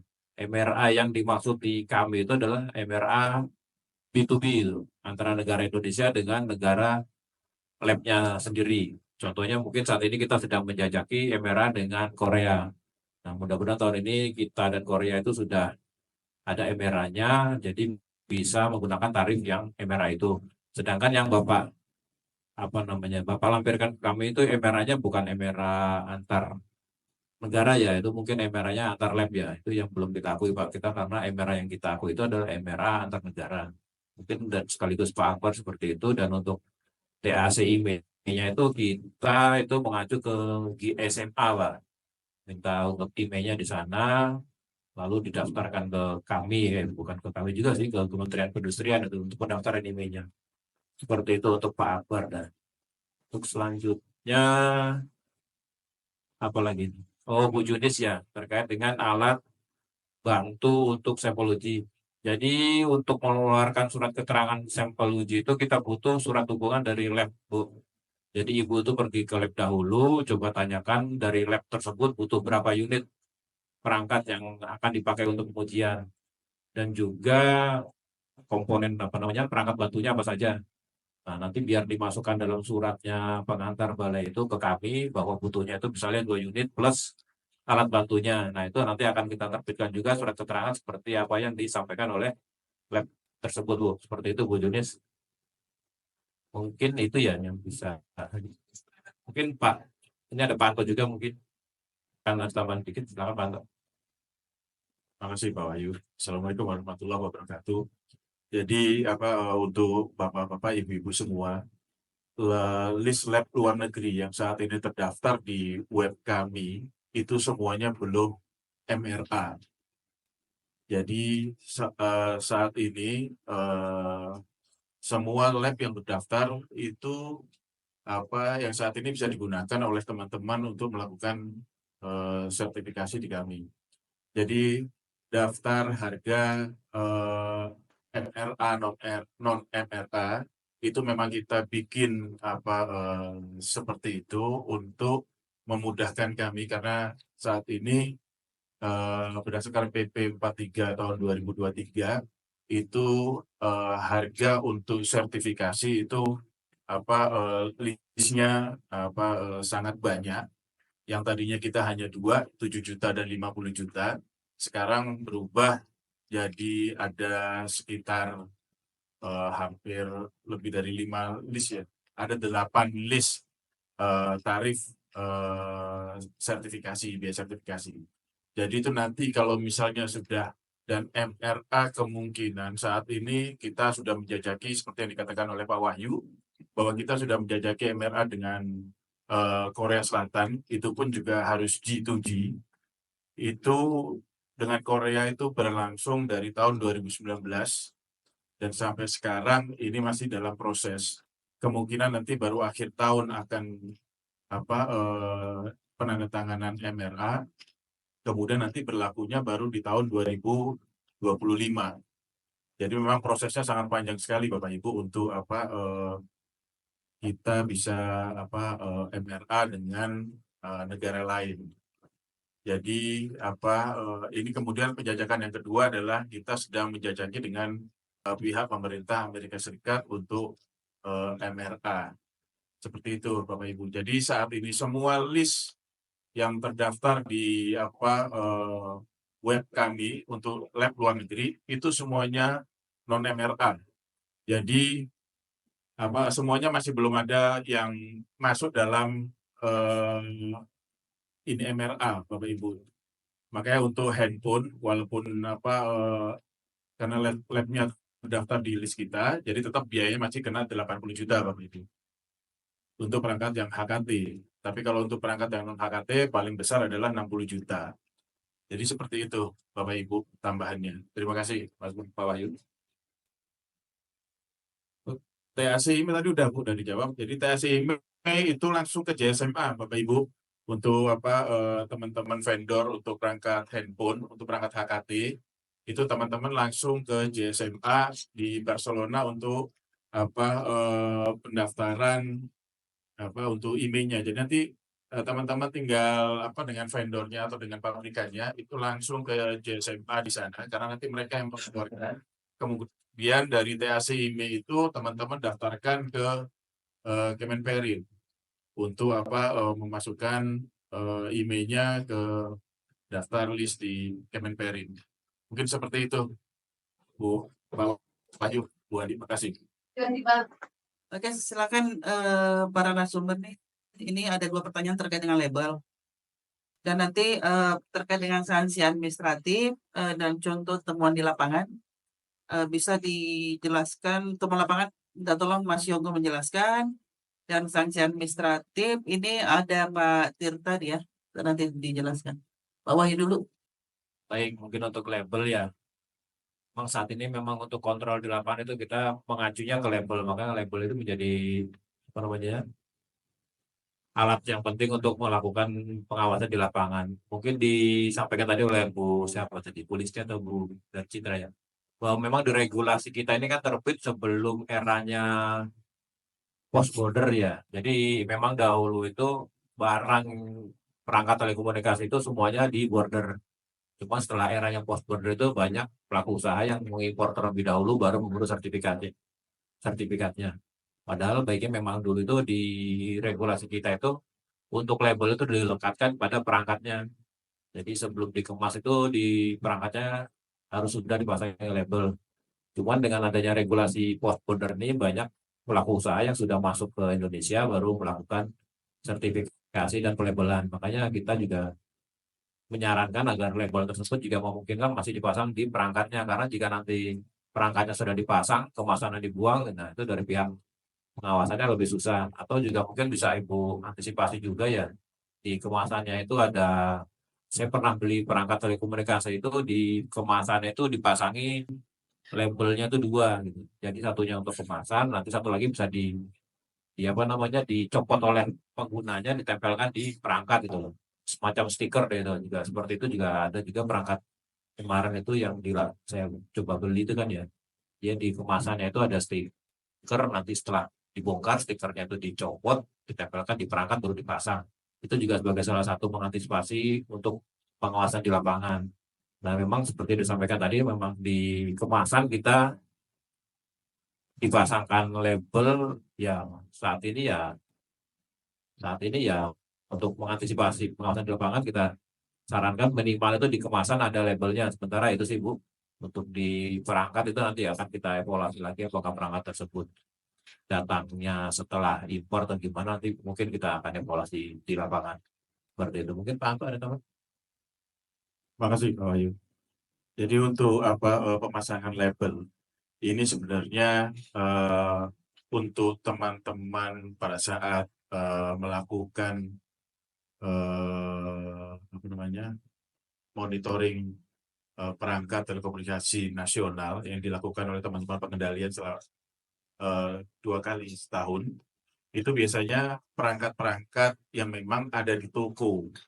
Jadi teman-teman vendor itu kan teman-teman tahu perangkatnya sampai apa toko terus distributor di bawahnya. Jadi kalau bisa barang yang sebelum sampai kepada pembeli ya, sebelum ada pengguna, itu barang itu semua sudah ada labelnya. Karena nanti pada saat di perusahaan apabila perangkat itu terpasang, itu nanti teman-teman Balmond itu akan mengecek apabila perangkat itu sudah terpasang. Yang jelas kalau sudah dibeli oleh pengguna itu udah pasti untuk kotaknya atau boxnya itu udah pasti sudah tidak ada. Tapi kan nanti dari situ itu udah urusannya untuk nanti teman-teman Balmond nanti bagaimana, karena kan nanti di setiap perangkat itu kan ada serial number perangkat, itu kan nanti bisa dicek bahwa pengguna ini beli perangkat itu di mana sih gitu.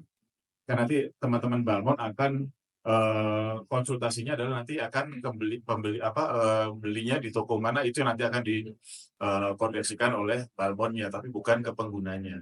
Jadi saya minta kepada teman-teman vendor untuk pemasangan label ini, apalagi sekarang denda administrasi sudah berjalan, walaupun ininya masih dalam SOP-nya masih dalam proses penandatanganan. Jadi saya minta kepada teman-teman vendor untuk pemasangan label jangan dilupakan, karena ini kenanya nanti ke teman-teman semua. Memang masalah sepele sih, masalah ini. Tapi kalau sudah mau dipasarkan, tolong label ini harus sudah terpasang. Kalau untuk perangkatnya kecil ya mungkin minimal ada di dusnya lah. Karena emang teman-teman akan turun ke mana turunnya itu akan ke toko-toko. Kecuali kalau memang kasarnya pengguna ini mengganggu, nah baru nanti teman-teman Balmond ini akan turunnya ke pengguna langsung.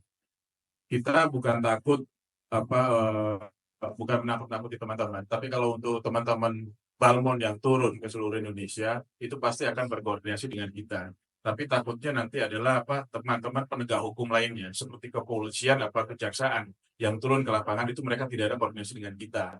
Jadi ini yang kita akan jaga, jangan sampai nanti teman-teman dari kepolisian ataupun teman-teman dari pihak ini lainnya yang akan turun ke jalan, karena emang perangkat telekomunikasi ini seperti perempuan cantik yang dipajang, soalnya perangkat telekomunikasi ini dipajang bukan disimpan. Jadi saya minta pada teman-teman vendor untuk tangannya ini sampai mana sih, karena kan teman-teman vendor tahu kan perangkatnya ini ke toko-toko di bawahnya ini sampai di kota di kabupaten ini kan teman-teman vendor ini tahu semua, dan teman-teman vendor kan sudah punya nomor serial number dari perangkat-perangkat yang teman-teman jual. Kalau udah sampai kasarnya ke pengguna itu udah bukan urusannya teman-teman vendor lagi, itu udah urusannya untuk kalau memang mengganggu itu nanti urusannya dan urusan teman-teman UPT di seluruh Indonesia. Mungkin itu aja tambahan dari saya, Mas Wahyu. Terima kasih. Izin, Ibu Listi. Iya, Pak. Izin jawab terkait dengan simulasi pelanggaran sertifikat tidak sesuai dengan standar teknis. Izin saya share lagi paparan saya terkait dengan baik untuk ketentuan standar teknis. Jika kita melihat di sertifikat ini sudah ada Bu ya di berapa frekuensinya, berapa daya power yang merupakan yang harus digunakan oleh suatu perangkat. Nah, tadi pertanyaan Ibu, apabila ditemukan di lapangan itu yang tidak sesuai dengan standar teknis itu gimana?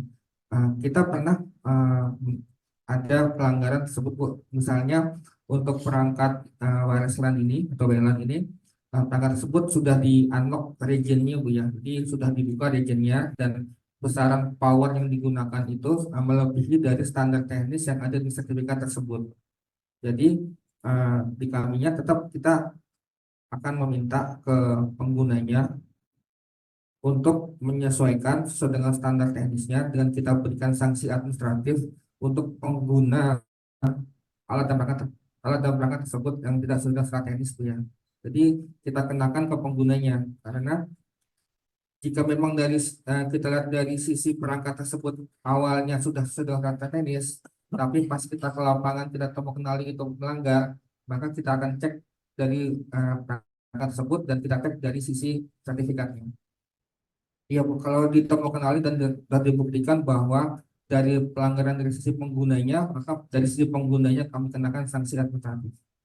Pak Tirta, tolong dijelaskan terkait dengan pertanyaan sanksi administratif, apa langsung dikenakan ataukah bertahap? Karena tadi ada penjelasan ya, ada teguran tertulis, ada denda administratif, ada daya paksa polisional, dan ada penarikan atau penarikan kembali seluruh perangkat telekomunikasi yang tidak memenuhi standar teknis atau tidak tersertifikasi. Silakan. Baik, terima kasih Bu Andi. Betul yang telah disampaikan oleh Mas Yogo tadi. Jika kita temu kenali penggunaan alat perangkat telekomunikasi di lapangan yang tidak sesuai dengan standar, maka kita langsung kenakan ke penggunanya. Cuma nanti kita akan lihat klasifikasi pengguna ini sebagai orang perseorangan atau badan usaha. Jika orang perseorangan maka mungkin indeksnya itu mungkin 0 ya Bapak Ibu. Jika itu adalah badan usaha maka akan ada pengenaan indeks sesuai dengan PM9 tahun 2023. Betul Bu, kalau misalnya dia subjek hukumnya adalah pelaku usaha, maka sanksi administratifnya tidak ada teguran ya Bapak Ibu. Jadi pengenaannya adalah denda administratif langsung. Dasar hukumnya di pasal 492 kalau nggak salah di PP 5 tahun 2021.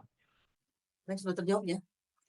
Nah, yang tadi itu yang terkait dengan yang diotak-atik Bu ya, yang sering ditemukan di lapangan adalah perangkat wireless LAN. Ini kan ada country region-nya itu yang harus di-lock. Karena kenapa? Karena lokasi frekuensi di Indonesia tentu berbeda dengan negara lain. Kita berada di region 3. Nah, ini nanti pembuktiannya pada saat kita menemukan kenali di sisi pengguna, maka tentunya yang pertama dikenakan sanksi administratif adalah penggunanya. Tapi tim UPT akan menanyakan perangkat ini digunakan, dibeli di mana dan nomor sertifikatnya siapa pemiliknya. Dan tidak menutup kemungkinan ini akan menjadi target PMS. Akan dibeli perangkatnya dan dilakukan uji pengujian ulang di lapangan. Jika memang melakukan terbukti, maka yang akan dikenakan denda administratif adalah pemilik sertifikatnya. Jadi tolong dipastikan perangkat yang diperjualbelikan itu adalah memang perangkat yang sudah lulus sertifikat dan standar teknisnya pun memang yang sesuai dengan standar teknis yang diujikan. Karena pernah juga ditemukan di wilayah Tangerang, yaitu ada Handitolki, yang seyogianya frekuensinya itu hanya bekerja di 136, 174, dan 330 sampai 470. Namun apa yang ditemukan di lapangan, dia menggunakan frekuensi di luar frekuensi tersebut. Pelanggaran, kalau seperti ini kasusnya pelanggarannya ada 2. Yang pertama, menggunakan frekuensi tidak sesuai peruntukan. Kalaupun dia punya ISR, pasti ISR-nya bukan di frekuensi di band di luar band 470. Nah, pelanggaran kedua adalah terkait dengan pelanggaran parameter teknis, standar teknis yang dilanggar. Karena di regulasi kita, Handitolki itu tidak boleh di atas 470. Kalau sudah di atas 470, maka ada pengguna lain yang akan terganggu. Jadi, memang sih karena penggunaan frekuensi ini, pada saat menggunakan frekuensi kan ada alat perangkatnya. Jadi, semua nanti tim lapangan, rekan-rekan kami di UPT seluruh Indonesia akan melakukan step by step pemeriksaan terkait dengan alat dan perangkat dan penggunaan spektrum frekuensi radio. Jadi para importir saya himbau tolong dipastikan yang dijual itu memang yang sesuai dengan sampel yang telah diujikan, karena sampelnya kan hanya 2 unit nih. Tolong dipastikan bahwa yang dijual memang yang sesuai dengan sertifikat. Karena bisa jadi kita bilang di otak-atik, bisa jadi juga si importirnya atau vendornya lupa ngelok sesuai dengan regulasi. Mungkin begitu Bapak Ibu ya. Nah tadi sama importir, saya mengulang jawaban dari para narasumber. Importir ini kan pelaku usaha yang memasukkan. itu pakai pasalnya 492 di PP 5. Itu langsung denda administratif. Dan dendanya itu indeksnya 1, maksimum poinnya 5.000, dikalikan dengan 100.000 rupiah, maka denda administrasi per model tipe adalah 500 juta.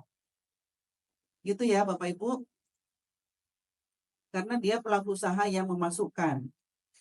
Beda kalau nanti yang kena sanksi administratif di sisi pengguna, itu masih ada teguran tertulis yang dikasih waktu selama 7 hari untuk menghentikan penggunaannya atau tidak memperdagangkan atau melakukan reekspor apabila masih banyak perangkat yang ada di Indonesia, atau melakukan sertifikasi.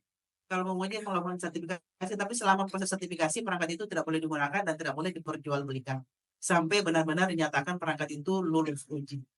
Baik Bapak Ibu, kita sudah berdiskusi mulai tadi jam 9.30 ya sampai jam ini. Saya berharap Bapak Ibu dan rekan-rekan memahami regulasi yang terbaru saat ini, yaitu dengan adanya Undang-Undang 36 tentang telekomunikasi. Di sana ada sanksi pidana, ada Undang-Undang Cipta Kerja nomor 6 tahun 2023, dan diturunkan lagi ada PP 43 tahun 2023 yang tercantum di sana adalah formula denda, ada maksimum poin dan ada bobot, dan diturunkan lagi dengan PM 9 tahun 2023. PM9 ini tertanggal 13 Desember tahun 2023 dan itu diundangkan langsung dinyatakan berlaku. Untuk tahap saat ini kami dalam tahap melakukan sosialisasi kepada pelaku usaha, kepada distributor, kepada pedagang, dan kepada para pengguna frekuensi supaya kita sama-sama memahami regulasi yang ada saat ini. Yang kedua, pada saat melakukan importir, PIB, tolong diurai barangnya dengan mencantumkan merek, tipe, dan nomor sertifikatnya. Jadi kita sama-sama memahami aturan ini. Kami juga dari sisi regulator dimudahkan dalam hal melakukan pengawasan. Karena kami tidak berharap perangkat ini sudah diedarkan baru ditemukan di lapangan. Yang berikutnya terkait tadi dengan pengguna pengguna sisi pengguna. Kami mempunyai SOP bahwa di sisi pengguna pun pasti kami akan menelusuri bahwa alat ini diperoleh dari siapa, vendornya siapa, importirnya siapa. Itu SOP kami seperti itu. Jadi nanti tolong dipastikan pun barang-barang yang akan dijual dan barang-barang yang diimpor adalah barang-barang yang sudah memenuhi regulasi yang berlaku saat ini. Terkait dengan sanksi administratif, maksimum poin untuk alat dan perangkat itu ada di 5.000 dan indeksnya ini bervariasi mulai dari yang merakit, yang memasukkan, yang merakit, yang memperdagangkan, dan yang menggunakan. Indeks pelanggarannya berbeda-beda. Rekan-rekan, Bapak Ibu dapat melihat di lampiran PM9 tahun 2023. Karena hari ini kita fokus kepada para importir dan distributor, maka indeks yang berlaku itu adalah 1. Indeks pelanggarannya 1, maksimum poinnya 5.000, sehingga kalau dikalikan dengan poin rupiah per poin, maka angka per model tipe denda administratifnya itu adalah 500 juta. Kami dari SDPPI tentunya sangat tidak berharap ada pelanggaran di lapangan, karena kami pun tidak menargetkan pendapatan negara dari denda administratif ini. Tentunya kami menghimbau kita semua mematuhi regulasi yang ada. Jika ada hal-hal yang masih kurang jelas, nanti bisa ditanyakan di call center 159 atau menghubungi kami, ada PIC di undangan ya. Bisa kalau mau konsultasi, bisa melalui rekan-rekan yang ada. Tapi kalau mau lebih baik lagi, ada di call center 159. Kami dari SDPPI, Direktorat Pengendalian, SDPPI, Direktorat Standarisasi, mengucapkan terima kasih banyak atas perhatian Bapak Ibu. Materi sudah kami share, ada link daftar hadir tolong diisi, dan jika ada kesan-kesan dan ada pertanyaan yang belum terjawab silakan di email ke panitia. Jika ada hal kurang berkenan, kami mohon dimaafkan. Assalamualaikum warahmatullahi wabarakatuh. Waalaikumsalam warahmatullahi wabarakatuh. Terima kasih kepada para pemaparan pada hari ini, narasumber dan Ibu Andi Faisa selaku moderator. Bapak Ibu, kami juga mengucapkan terima kasih untuk kebersamaan dan partisipasi dari Bapak Ibu sampai dengan selesainya acara sosialisasi pada hari ini.